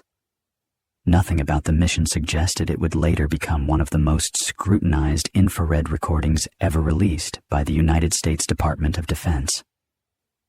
The ATFLIR operator first detected the anomalous target as a small, fast-moving thermal signature against the ocean surface. The object appeared colder than the surrounding background, a characteristic that immediately stood out to operators familiar with aircraft, missiles, drones, and surface vessels.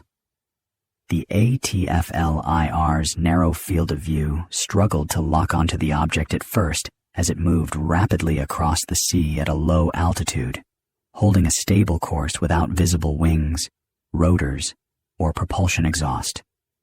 The recording that would later be dubbed Go Fast shows the Super Hornet crew successfully achieving a target acquisition mode lock on the object, as it maintained an extremely low altitude relative to sea level. The weapon system's display, captured in the aircraft's video feed, indicated the object moving at apparent high speed. The ATFLIR operator can be heard calling out, "Dude, that's a f***ing drone, bro," before adding moments later, "Look at that thing!" Their tone carried a mix of surprise and excitement, consistent with encountering something neither pilot immediately recognized. The original footage, later authenticated by the Department of Defense, displays no conventional aerodynamic surfaces. The infrared profile appears uniform. No heat bloom, no propeller signature, and no jet exhaust plume are visible. The object's motion relative to the water surface suggests consistent velocity without the expected oscillation or drift that would typically accompany a small unmanned aerial system operating at low altitude in windy marine conditions. The Advanced Aerospace Threat Identification Program, AATIP, and later the Unidentified Aerial Phenomena Task Force, UAPTF, cataloged the footage. Years later, the All-Domain Anomaly Resolution Office, AARO, would revisit it, conducting an extensive technical analysis aimed at determining the object's size, altitude, and speed. Their findings, publicly released only after congressional pressure, became part of a wider debate about the nature of UAP encounters documented by U.S. military personnel. Meteorological data from the East Coast operational area at the time indicated calm seas, low wave height, and stable air temperature. Conditions ideal for infrared acquisition, but also conditions in which small drones would struggle to maintain stable flight so close to the water's surface. Navy flight logs from the carrier group operating in the region recorded no friendly or training drones scheduled in the vicinity. Airspace coordination between the Navy and Federal Aviation Administration displayed no civilian aircraft, no scheduled private drone tests, and no authorized unmanned vehicles. ATIP's early internal notes, preserved in summaries mirrored within the Black Vault's UAP document archive, describe the object as exhibiting low observable characteristics and apparent low thermal signature. These descriptors highlight the absence of heat emissions detectable by the ATFLIR, a rare trait for conventional aerial craft traveling at significant speed. During subsequent closed-door briefings held for lawmakers and defense officials, Navy aviators described the 2015 object with precision. One of the aircrew, quoted anonymously within early UAPTF notes, said, "We had no idea what it was. It moved fast, low, and didn't respond like anything in our system." Another aviator who viewed the footage remarked, "If it was a drone, it was a kind we've never seen. No heat signature, no wings, no control surfaces." Public release of the Go Fast footage occurred in 2018 when the Pentagon confirmed that the video was authentic U.S. Navy material. This admission marked a turning point. The Department of Defense rarely acknowledged real imagery of unidentified aerial objects.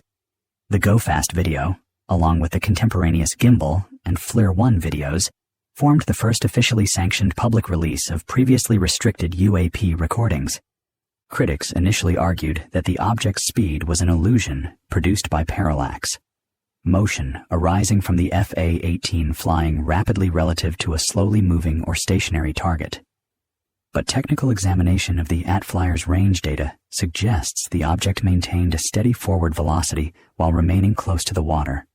The key variables, including line of sight rate, range to target, and sensor zoom, were analyzed by multiple independent researchers and former aviators. These analyses indicated the object was indeed moving, perhaps not supersonically, but significantly faster than surface birds, drifting balloons, or typical low-altitude unmanned systems. A pivotal detail is embedded within the system metadata. The ATFLIR readout marks the object at an altitude close to the ocean's surface, not thousands of feet above it. Flying that low at even moderate speed is hazardous for most drones and small aircraft due to saltwater spray, unpredictable gusts, and the need for precise altitude control. The AARO reanalysis, released years after the original public debut, attempted to model the object's trajectory. Using ATFLIR metadata, environmental factors, and aircraft motion parameters, analysts attempted to estimate potential explanations. Their conclusions, as stated in the released documentation, pointed toward the possibility of a small object moving with the wind, though the report cautiously noted the limitations of the modeling. Yet the Navy aviators who operated the Atflyer disagreed. Their statements, originally provided to internal investigators, emphasized that the object's movement was consistent, self-guided, and did not drift with visible wind shear. One crew member described the behavior succinctly. "It held its line. It didn't bob, didn't slide. It ran like it had control." In the years following the video's release, multiple national security officials confirmed its authenticity in public statements. The Pentagon spokesperson's official confirmation in 2020 marked the footage as part of a real UAP encounter captured during legitimate operational activity. Radar data from the carrier strike group in the region was reviewed but remains partially restricted.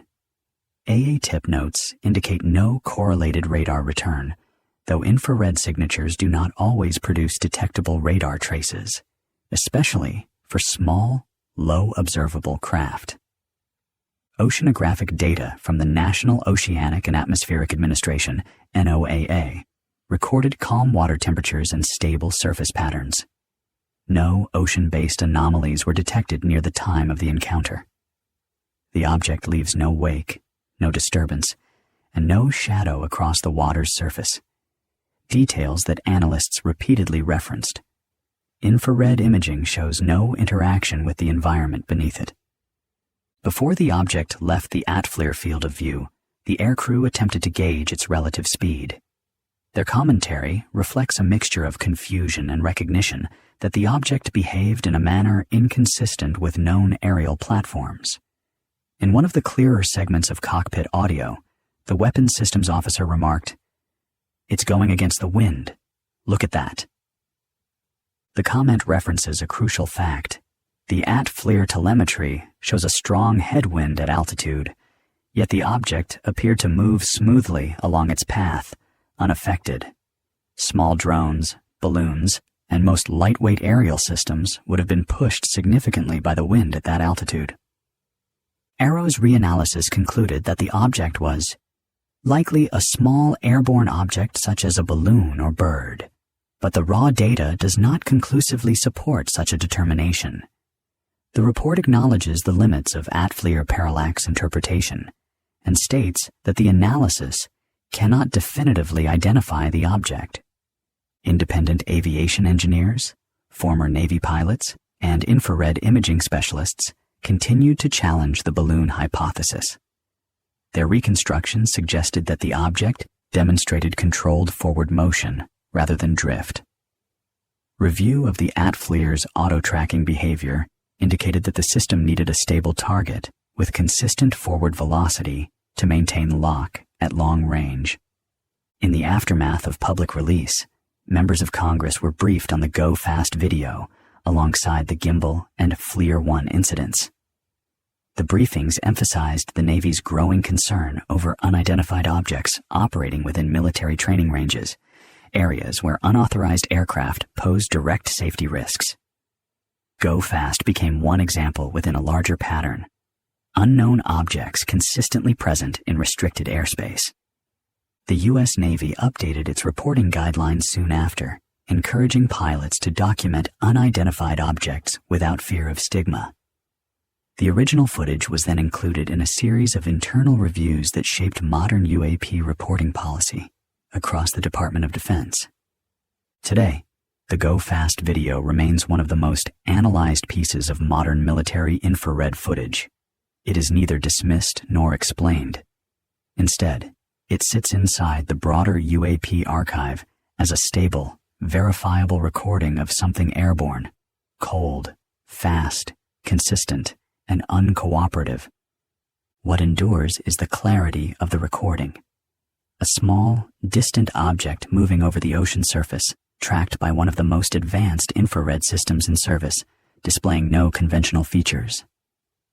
The metadata stands as it was recorded. The voices in the cockpit are preserved as they were spoken. The video is unchanged, authenticated, and complete. No adversary nation has claimed responsibility. No military test program has matched the object's characteristics. No weather phenomenon produces such a stable thermal signature, and no official explanation has replaced the uncertainty that has followed the footage since the day it was taken. The encounter ended when the Super Hornet banked and the object drifted beyond the Atfleer's field of view. The sea continued its gentle movement below. The aircraft returned to routine operations. The object left no trace except the recording. The footage remains. The object remains unidentified. The record remains intact, but the meaning stays unresolved. The Go Fast video endures, not because answers followed its release, but because none did. Washington, D.C. Radar Visual Wave, 1952. In July 1952, the heart of American power was shaken by a series of UFO events that became known as the Washington Flap. For 2 consecutive weekends, unidentified flying objects appeared over the nation's capital, tracked simultaneously on radar and observed visually by pilots, radar operators, and civilians.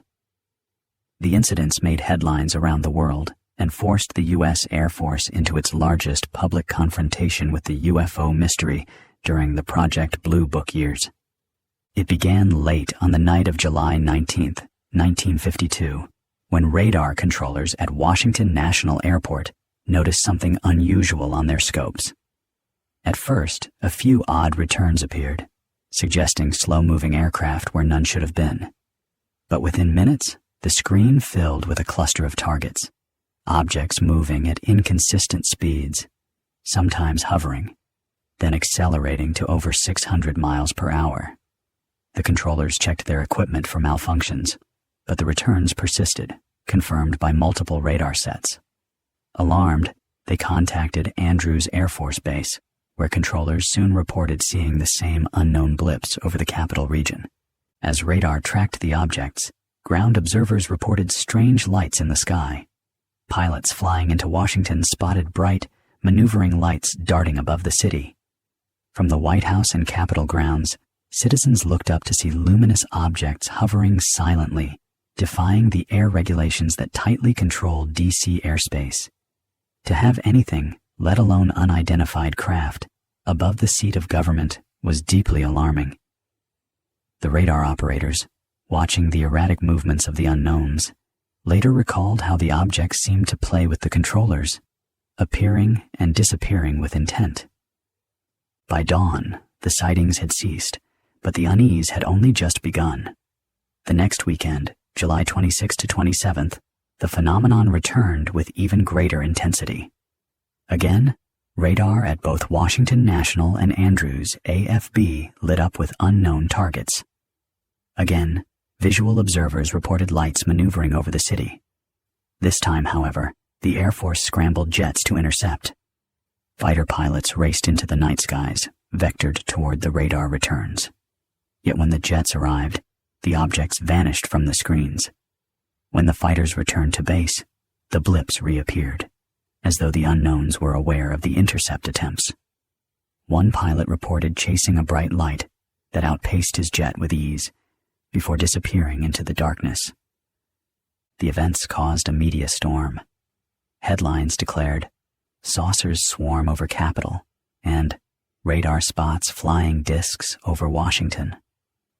Never before had UFOs been reported so dramatically over such a sensitive location, with radar confirmation to back up eyewitnesses. The public demanded answers. Politicians received frantic calls from constituents. Some feared a Soviet incursion with advanced aircraft, a terrifying possibility in the midst of the Cold War. Others began to speculate openly about extraterrestrial visitors. The Air Force, already inundated with reports during the massive UFO wave of 1952, found itself in crisis. To calm the public, the Air Force held the largest press conference since World War II at the Pentagon on July 29, 1952. Major General John Samford, Director of Air Force Intelligence, addressed the media. He admitted that there were incidents, credible and unexplainable, including the Washington sightings. but he reassured the nation that UFOs posed no threat to national security. As for the radar returns, the Air Force suggested they were caused by temperature inversions, a phenomenon in which layers of warm air could bend radar beams and create false targets. The lights in the sky, they argued, were simply misidentified stars and meteors. But many were unconvinced. The radar operators insisted that they knew the difference between false echoes and solid targets. The simultaneous visual sightings, both from the ground and from pilots in the air, reinforced their conviction. Civilian UFO groups, already flourishing in the early 1950s, seized on the Washington flap as proof of a cover-up. Even within the Air Force, some intelligence officers privately admitted the official explanation did not fully account for the events. Project Blue Book files listed the case as unexplained, though publicly, the Air Force leaned on the temperature inversion theory. For those who were there, the memory was unforgettable. Radar operators remembered the sense of helplessness as unknown objects danced across their screens, immune to interception. Pilots recalled the frustration of chasing lights that seemed always one step ahead, vanishing as soon as pursuit closed in. Civilians remembered the sight of glowing discs hovering over the monuments of Washington, D.C., as though the unknown had come to the very doorstep of American power. The legacy of the Washington flap was profound.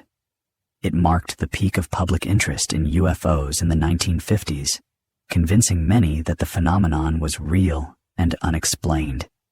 It also forced the Air Force to confront its credibility problem.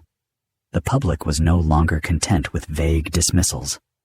The Washington incidents, unfolding over consecutive weekends in the most scrutinized airspace in the country, demanded attention. In the aftermath, the CIA quietly convened the Robertson Panel in 1953, recommending that UFO reports be systematically downplayed to reduce public hysteria. From then on, the official stance became less about investigation and more about managing perception.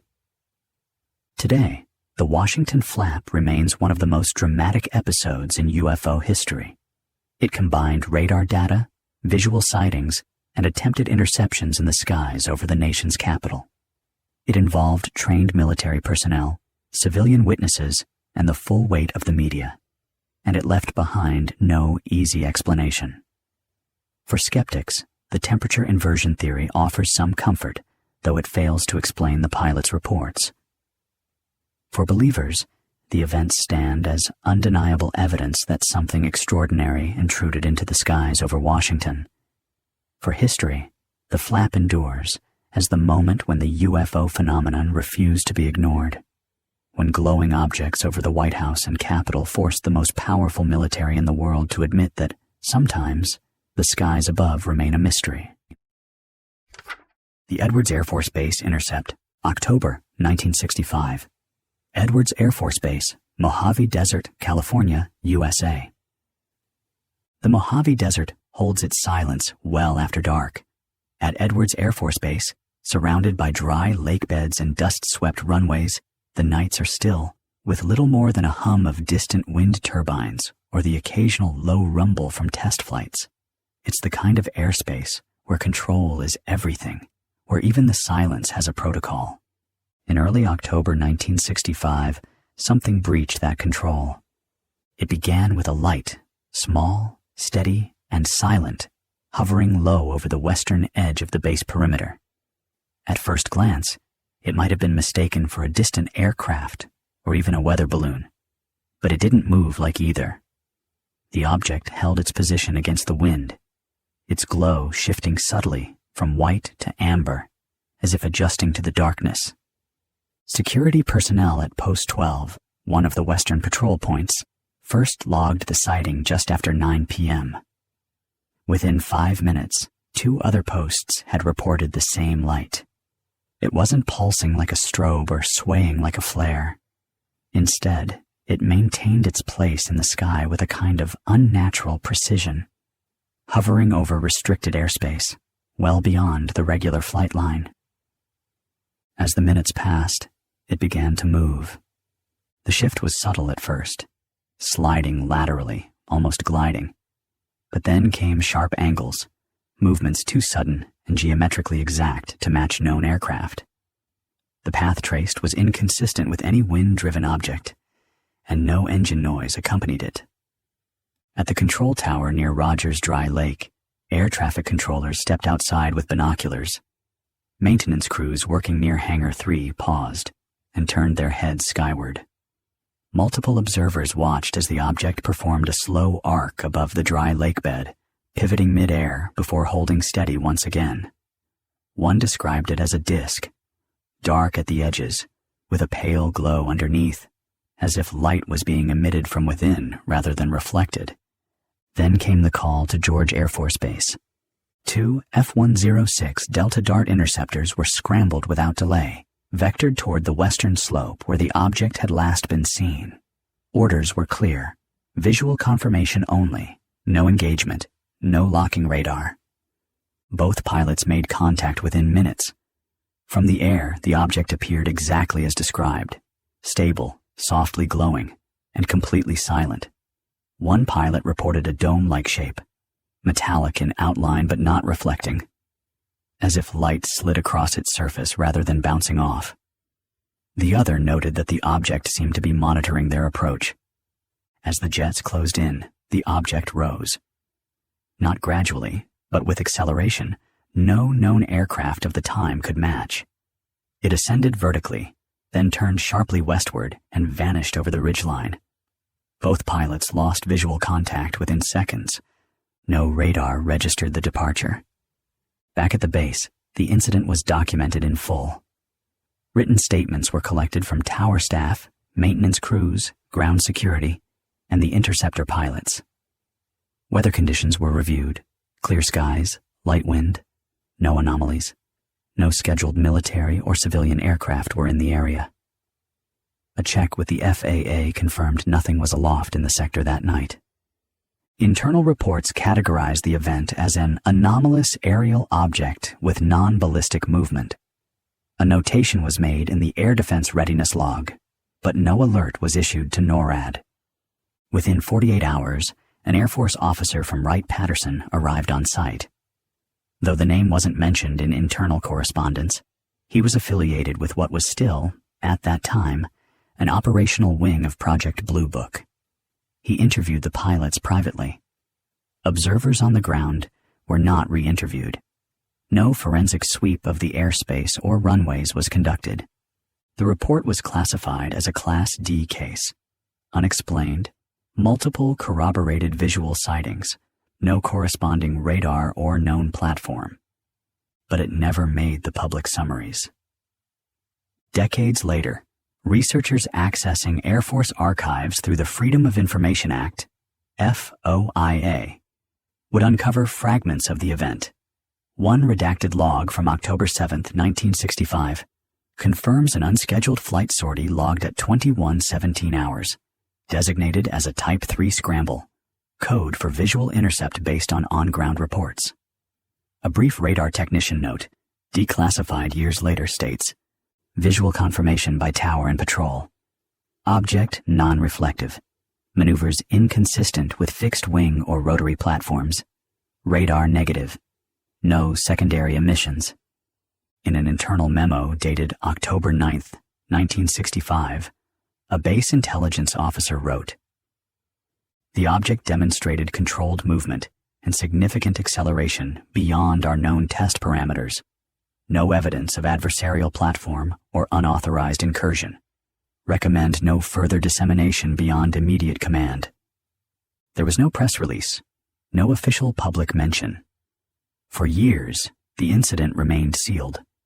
Just one more file in a locked cabinet of sightings that didn't fit known categories and offered no resolution. It wasn't until civilian UFO researchers began tracing Air Force intercept records through FOIA filings that the event was linked to Edwards. Interviews with retired personnel filled in the rest. A former maintenance crew chief recalled being told not to log the observation formally, only to note that training activity had temporarily paused. One tower observer, years after retirement, described the light as too smooth, too deliberate, adding, "It was like watching a machine that didn't care if we saw it or not." Even within Edwards, the story faded quickly. No second sightings were reported. The intercept flight logs were quietly shuffled out of routine circulation. The pilots who responded that night, according to one account, were reassigned within the year. And yet, the pattern wasn't unique. A similar sighting had taken place just days earlier at Vandenberg Air Force Base, a glowing object over a test range, no radar, no sound, multiple witnesses. No official link was made, but for analysts tracking such incidents, the proximity in time and geography raised quiet interest. By the 1980s, Project Blue Book had closed. The Edwards case remained buried in classified archives, never analyzed further. It wasn't until FOIA declassifications and independent cross-referencing brought the flight log and radar note into the light that the full story was stitched together. And even now, it remains unresolved. There was no confrontation, no violation of airspace protocols, no photographic evidence, no telemetry, just experienced observers, trained to recognize every shape and behavior in the sky, watching something that defied categorization. One retired radar specialist summed it up in a short interview decades later. "We had the best detection systems in the world. That night, the systems didn't matter. We couldn't see it, but everyone else could." In the vast, dry silence of the Mojave, things often pass unnoticed. But this wasn't one of them. The light came, it lingered, and when challenged, it left, without a trace, without a sound, without explanation. Some stories are classified because they're sensitive. Others are buried because they simply don't fit. This one was both. The Stan Romanek Files, 2000s, Colorado, USA. It began with a knock on the window. Stan Romanek, a former pipefitter and aspiring writer, was watching TV alone in his modest home in Colorado when he heard it.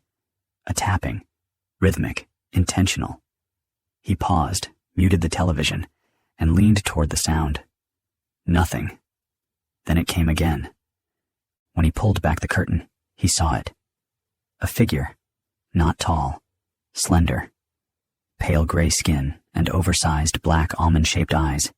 It stood motionless just beyond the glass for no more than 2 seconds. Then, as quickly as it had appeared, it vanished. Romanek stumbled back, heart pounding. He grabbed his camera, ran outside, but the yard was empty, just stillness under a moonless sky. What began as a curious and terrifying moment would spiral into one of the most prolific and controversial UFO abduction cases in modern history. Romanek claimed that this was just the beginning. In the early 2000s, Stan began experiencing what he described as continued and escalating contact with non-human entities. Lights in the sky, sudden blackouts, mysterious injuries, and missing time all became part of his daily life. But unlike most who report abduction phenomena, Romanek documented everything. He began keeping a detailed log of every incident, dates, times, symptoms. He set up cameras around his home. He installed motion sensors. He saved voicemails that he claimed came from government agents. Romanek said he received messages in strange languages and symbols, sometimes written in his own handwriting despite no memory of doing so. And then came the math. One of the most baffling pieces of Romanek's story involved what he called downloads, spurts of sudden, uncontrollable writing in the form of complex mathematical equations and geometric diagrams. At least 2 physicists later reviewed some of the formulas and confirmed that they aligned with legitimate advanced concepts in gravitational physics, concepts Romanek had no known training to produce. He also claimed to have developed a permanent injury, damaged cartilage in his shoulder, after being violently pulled from his bed and dropped back into it. The injury, verified by medical records, baffled his doctors due to its sudden and severe nature. In one particularly disturbing incident, Stan filmed what he later called the Boo video. Using a handheld camera, He recorded himself reacting to strange noises near his window. In the footage, a small gray face quickly peeks into view before darting away. The video, released publicly, became one of the most talked about alleged alien recordings in UFO circles.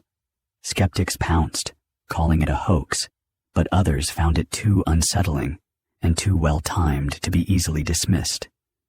But what made Romanek's case stand apart from typical abduction claims was the volume and variety of alleged evidence.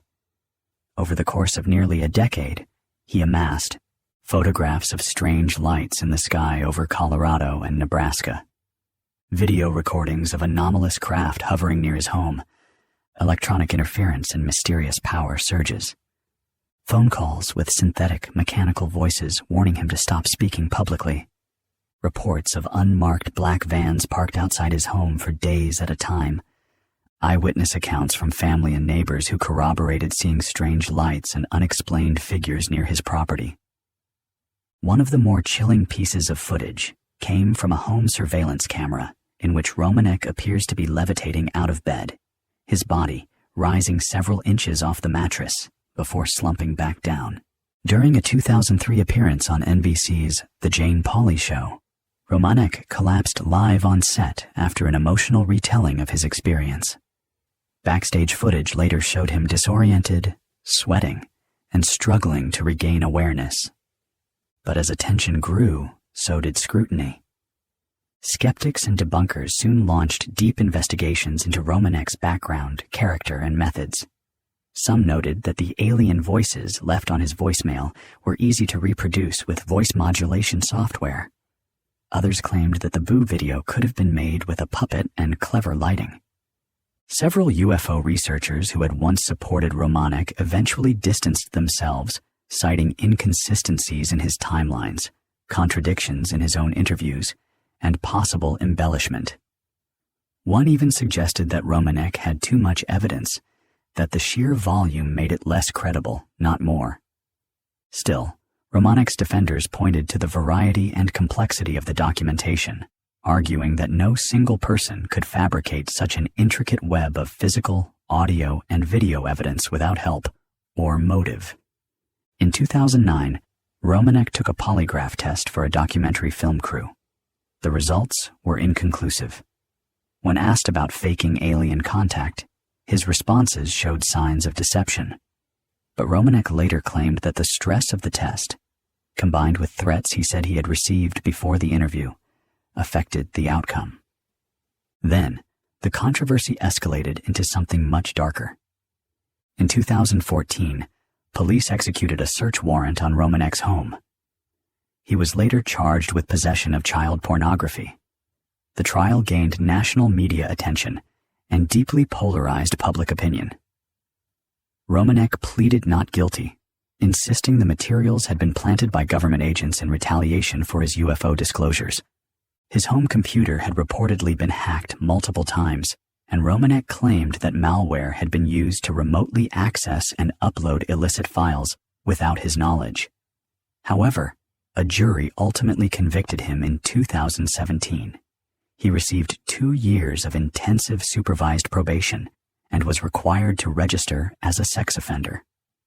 The conviction effectively dismantled any mainstream support for his UFO claims. Even longtime supporters found it difficult to reconcile the two sides of the story. The man who claimed to be in contact with non-human intelligence, and the man convicted of possessing child pornography. But some of the evidence from before the arrest remains deeply troubling and still unexplained. For example, the mathematical codes. Independent physicists confirmed that several of Romanek's handwritten pages contained accurate formulas related to gravitational lensing and energy propagation, topics he had no known academic background in. One of the phone calls he recorded included a digital voice warning, "You have been told not to speak." Forensic audio analysis indicated that the signal had been routed through a complex masking system and originated outside the country. Eyewitnesses, including Romanek's then-wife, repeatedly confirmed seeing lights in the sky and experiencing electronic malfunctions that coincided with his abduction claims. And most significantly, several incidents of missing time including one where Romanek was found miles from home, disoriented and barefoot in freezing temperatures, were documented by emergency responders. He had no memory of how he got there. To some, Stan Romanek is a fraud, a manipulator who used the UFO community for attention and profit. To others, he is a tragic figure, possibly unstable, possibly exploited, who may have truly experienced something unexplainable, but whose credibility was irreparably damaged by his later legal issues. The files he left behind, hundreds of hours of video, reams of notes, medical records, and first-hand testimonies, remain a tangled mess of fact, fiction, and mystery. Many researchers have attempted to separate the real phenomena from the man himself. Few have succeeded. Today, Romanek lives in relative obscurity. Most UFO documentaries avoid his story entirely, considering it too toxic to touch. And yet, the footage remains. The equations remain. The unexplained lights captured by multiple witnesses remain. What do we make of a man who may have recorded one of the most detailed, disturbing alien contact stories in history, only to destroy his credibility through his own actions, or perhaps through a carefully orchestrated takedown? In the end, the Romanek case may not be about belief. It may be about the limits of trust, about how far we're willing to go when presented with overwhelming evidence tainted by a single, damning flaw, and how easily the truth can vanish when the messenger collapses under its weight. The Gorman Dogfight. October 1st, 1948. Fargo, North Dakota, USA. The night sky over Fargo, North Dakota, was cloudless and clear, perfect for flying. It was October 1st, 1948, just after 9 p.m., when 25-year-old Lieutenant George Gorman, a member of the North Dakota Air National Guard, decided to remain in the air after completing a cross-country flight training mission. His fellow pilots had already landed at Hector Airport, but Gorman, flying a P-51 Mustang, wanted more solo flight time and had received clearance from the tower to remain airborne. As he circled the city, he noticed a Piper Cub flying about 500 feet below him. Other than that, the sky appeared empty. Then something caught his eye. A white light, small and blinking, moving slowly west of his position. It didn't appear to be a conventional aircraft. Gorman radioed the control tower and asked if they had any other planes on radar. The answer came back. Just him and the Piper Cub. The object intrigued him. It didn't have navigation lights, no red or green indicators, only a single, bright white light. Gorman decided to investigate. He nosed the Mustang toward it, accelerating. As he closed to about 1,000 yards, the light suddenly stopped blinking and began to move. It turned sharply to the left, avoiding his approach with what seemed like intelligent control. Gorman turned with it. What followed was one of the most unusual dogfights in aviation history.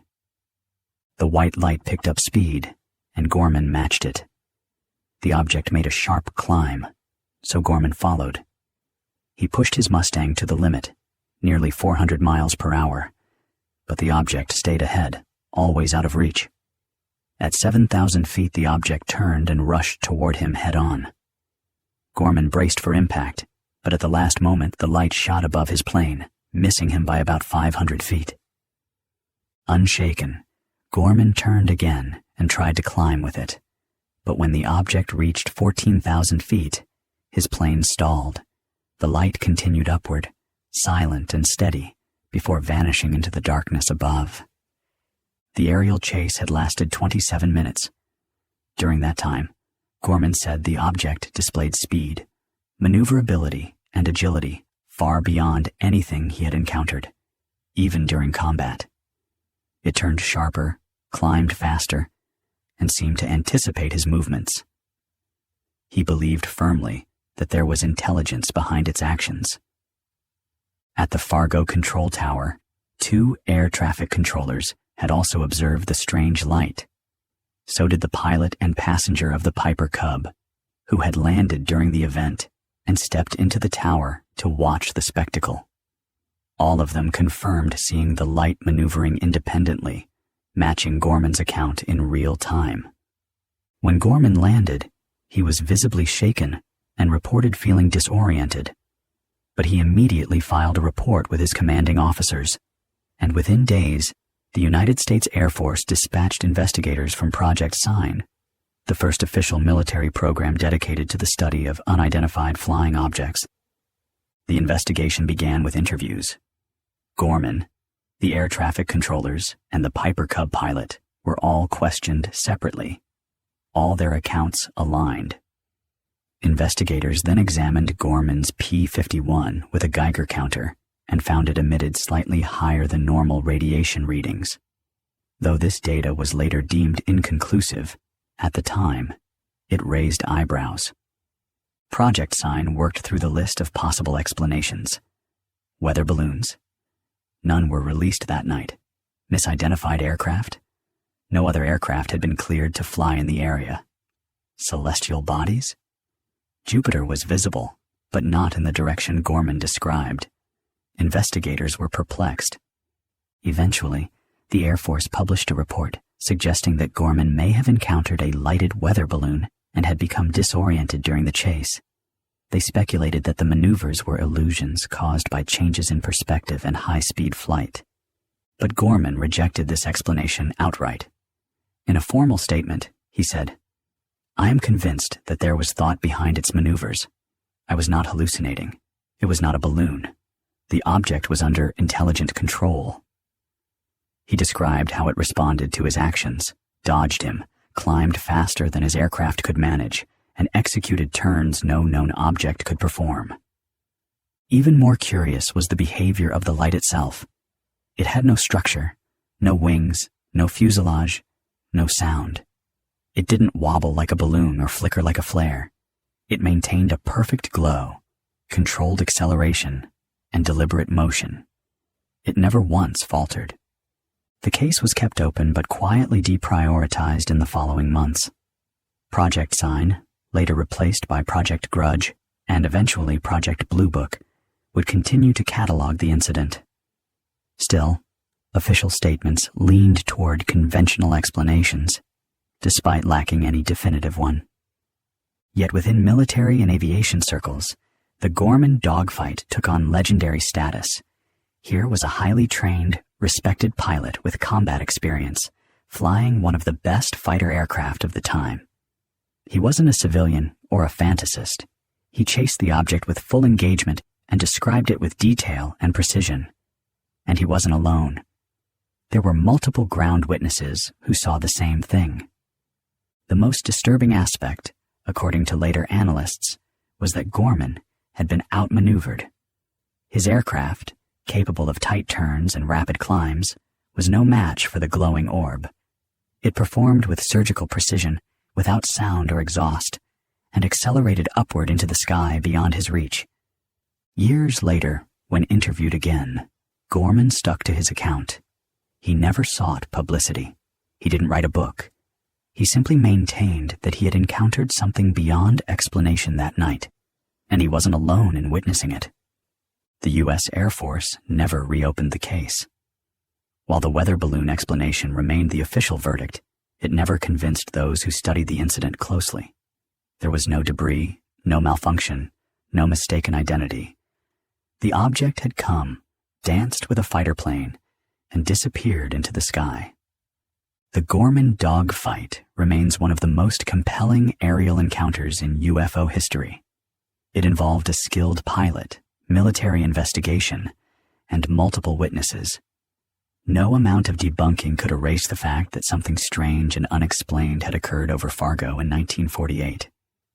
In retrospect, some UFO researchers have suggested the object may have been testing Gorman, examining his reactions, evaluating his capabilities. If so, it chose its opponent well. Gorman gave chase, risked blackout in tight turns, and pushed his aircraft to its limits. But in the end, he was left behind. To this day, the encounter is studied as a benchmark event. No known technology in 1948 could behave as that object did. Silent, agile, immune to gravity's pull. The skies over North Dakota that night held a mystery, one that has never been solved. The Ellsworth AFB Radar Visual Case, South Dakota, 1953. I was watching the sweep when it turned back on itself, Sergeant Ray Bauckham once said. You don't expect metal to make a right angle on a radar scope. Bauckham wasn't the type to exaggerate. Born in Oklahoma in 1925, he had served in the Army Air Forces during the last years of World War II, later transferring into the new U.S. Air Force. By 1953, he was a senior radar technician at Ellsworth Air Force Base, known for his calm under pressure and his precision with instruments. When he reported something unusual, his word carried weight. The evening was clear over the Dakota Plains, the radar room lit only by the green pulse of the scope.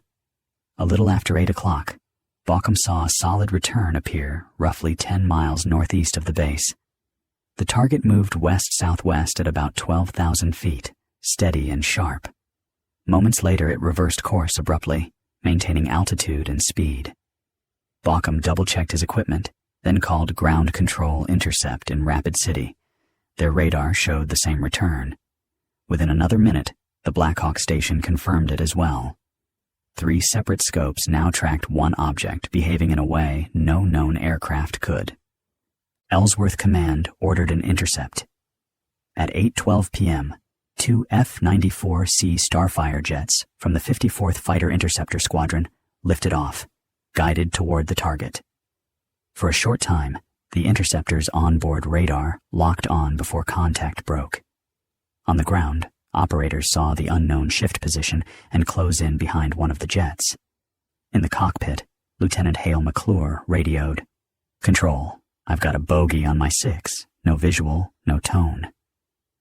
Then, just as suddenly, the blip veered north and disappeared from every screen. Seconds later, the second pilot broke radio silence. "I've got a visual, bright white light, moving east. It's climbing vertical." His voice was steady, but his breathing was audible on the recording. He later told investigators, "It wasn't a star. It wasn't another jet. It rose straight up until it was gone." Back in the radar room, the single echo split into 2, one strong, one faint, before the weaker trace faded away. The operator's log read, "Possible electronic countermeasure signature, unknown origin." Outside the base perimeter, several witnesses were already watching. A truck driver along the highway south of Rapid City saw a bright white light shoot upward, leaving a brief vapor trail. 2 air police guards at the munitions depot saw the same event. One recalled, "It was like a flare, but it didn't fall. It went up and vanished." By 8:20 p.m., the radar screens were empty again. The interceptors returned to base minutes later, low on fuel. When the morning shift arrived, a technician noticed the magnetic compass above the radar console had drifted roughly 15 degrees off alignment overnight. It was corrected and logged without comment.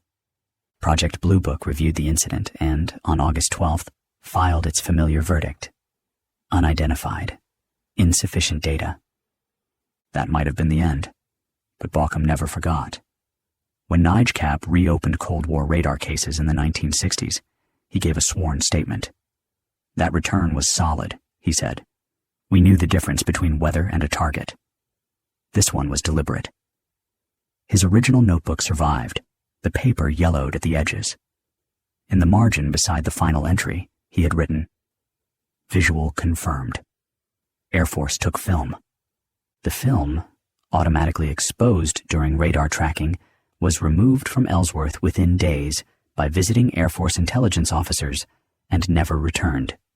A memo from Air Defense Command dated August 7th and signed by Colonel G.H. Pritchard verified the intercept and acknowledged the missing film.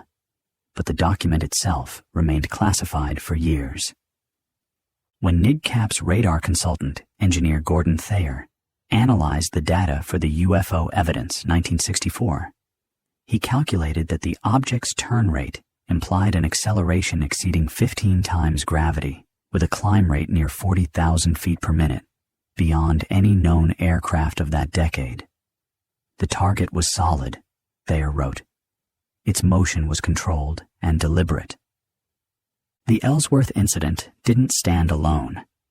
That same week, radar operators in Fargo, North Dakota, and at Offutt Air Force Base, Nebraska, recorded similar high-speed targets performing abrupt reversals and vertical climbs. 8 of 11 radar visual reports that month displayed the same pattern. Physicist James E. McDonald later described Ellsworth as one of the most technically secure radar visual cases of the Cold War. 2 independent radar stations tracked the same object. A military pilot saw it with his own eyes. The weather was clear, the instruments sound. If one wished to demonstrate that some UFO observations involve physical craft under intelligent control, McDonald said, Ellsworth in 1953 would be a logical starting point. Bauckham retired from the Air Force in the late 60s and returned to Oklahoma, where he worked quietly as an electronics technician. He rarely spoke of that night again. In his final recorded interview, he said only, "We just stared at the screen. It turned like it was alive." The Air Force's official summary ended with a single line. Object departed vertical, no sonic boom, no chase possible.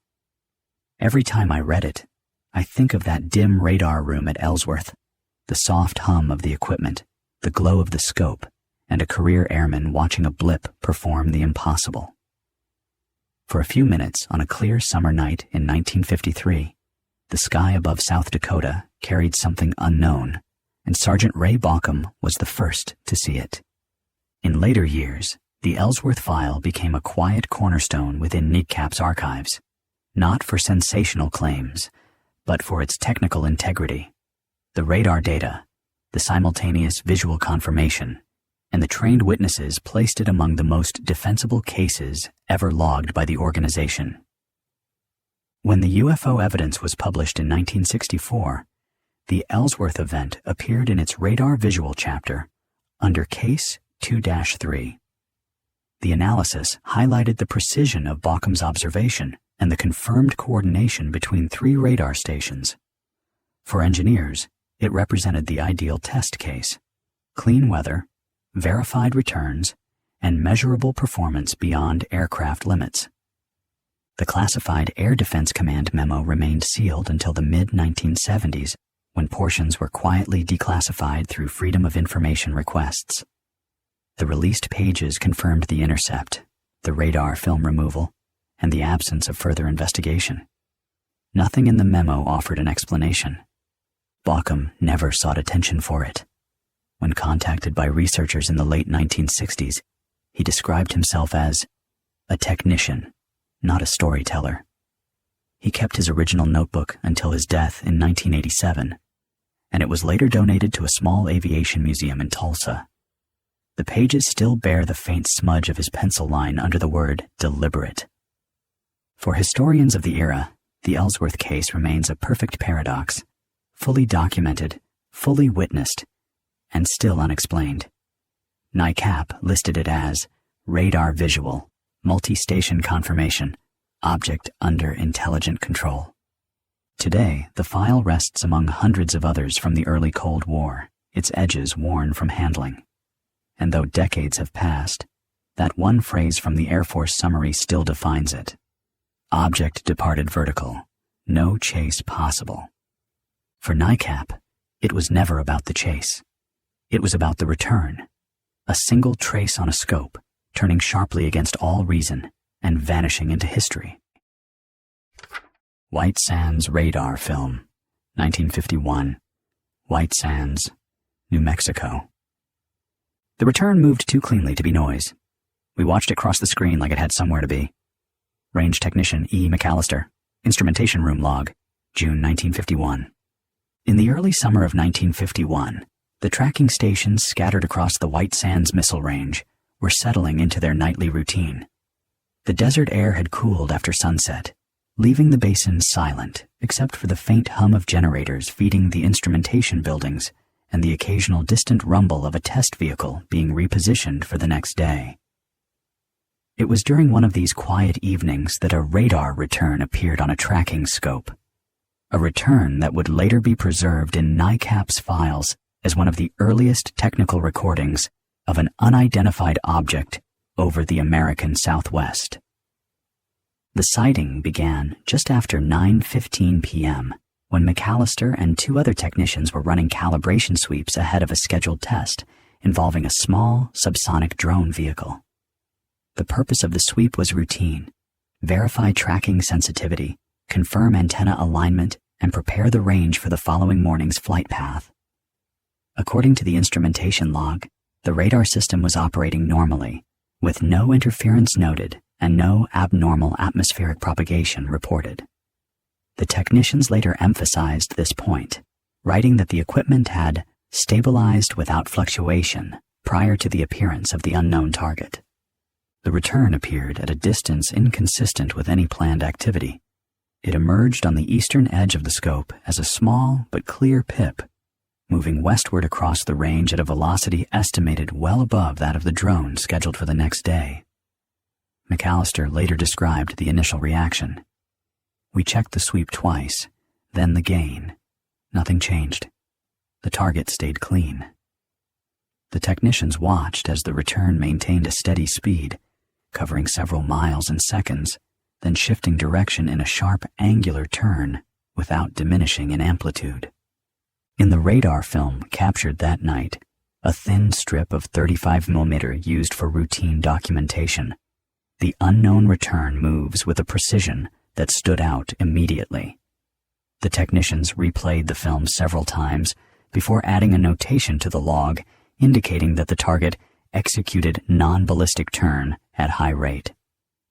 In the terminology used by the range, non-ballistic meant that the object did not behave like a test rocket, a falling booster, or any debris subject to gravity and aerodynamic drag. It appeared to be under control.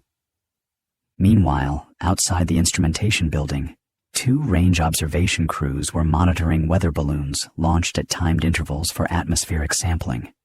Neither crew reported seeing any luminous object or aircraft passing overhead. Visibility that night was listed as excellent, with no cloud cover below 15,000 feet. The absence of a visual component troubled some of the technicians, though the radar operators noted that objects at high altitude could easily pass unnoticed in the vast darkness of the White Sands Basin. Inside the radar building, the technicians attempted to identify the return using the range's tracking equipment. One operator wrote, "Checked for transponder response. None." Another confirmed that the object showed no IFF, referencing identification friend or foe, the standard military transponder signal. After confirming the absence of any scheduled test or aircraft transit through the area, the lead technician instructed the team to continue recording until the target left the scope. Over the next several minutes, the object traveled across the range at varying speeds. At one point, it appeared to decelerate briefly before accelerating again in a nearly straight line. Then, without warning, it made another sharp turn, this time to the north. The technicians noted that the signal strength did not weaken during the maneuver, which suggested that the object had not banked or tilted as an aircraft would. The range supervisor later wrote in a personal memo, "The motion resembled controlled vector change, not aerodynamic flight." When the target left the scope, the operators checked the equipment for any indication of malfunction. They ran a diagnostic sweep of the antenna motor, examined the vacuum tube amplifiers, and looked for electrical noise in the receiver. Everything tested within normal parameters. In the final line of the instrumentation log for that hour, McAllister wrote, "Sweep nominal. No anomalies prior to return."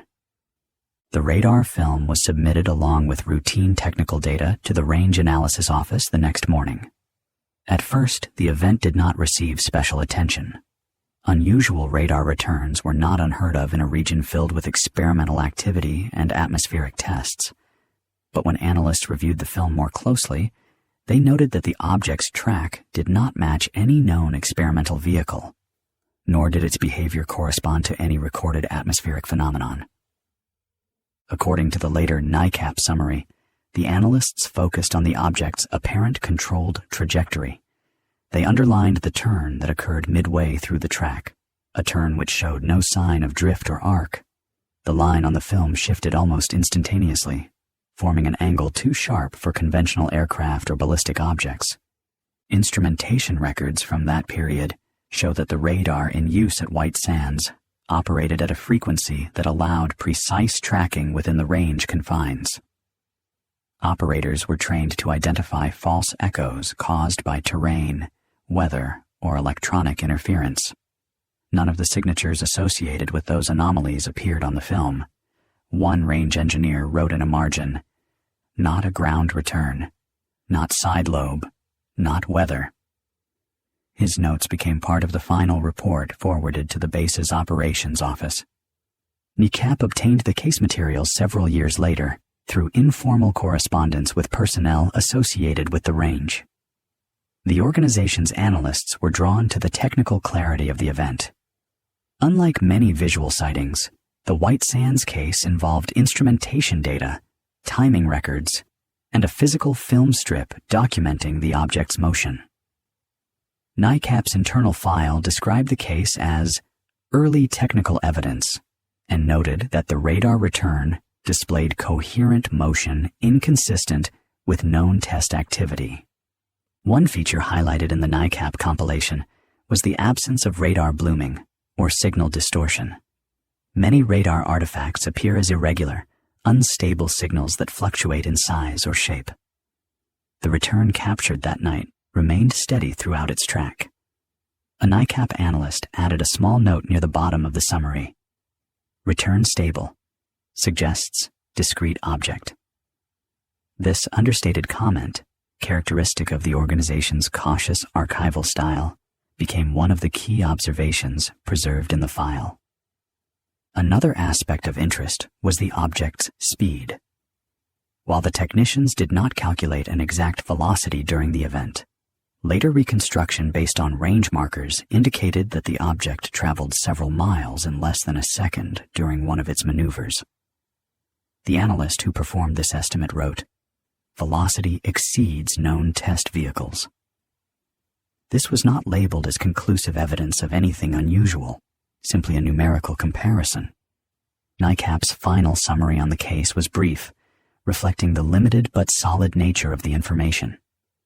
The report stated that an unidentified target was tracked visually on radar film, exhibiting high speed, controlled directional changes, and behavior inconsistent with experimental or atmospheric explanations. It noted that the operators involved had experience distinguishing between genuine returns and radar interference. Over the years, researchers revisiting the White Sands file found it unchanged. The film still showed the same clean track across the scope. The handwritten annotations remained clipped to the log pages. The technical notes, yellowed with age but legible, continued to outline the object's unusual motion. There were no amendments, no later edits, and no attempt to reshape the narrative. The case remains part of the NICAP archive because of its clarity and restraint. There was no visual sighting, no dramatic encounter, and no speculative language added by the technicians. It was simply a technical record of an object moving through monitored airspace in ways the equipment could track but could not classify. The operators documented what they saw on the screen. NICAP preserved it exactly as it appeared.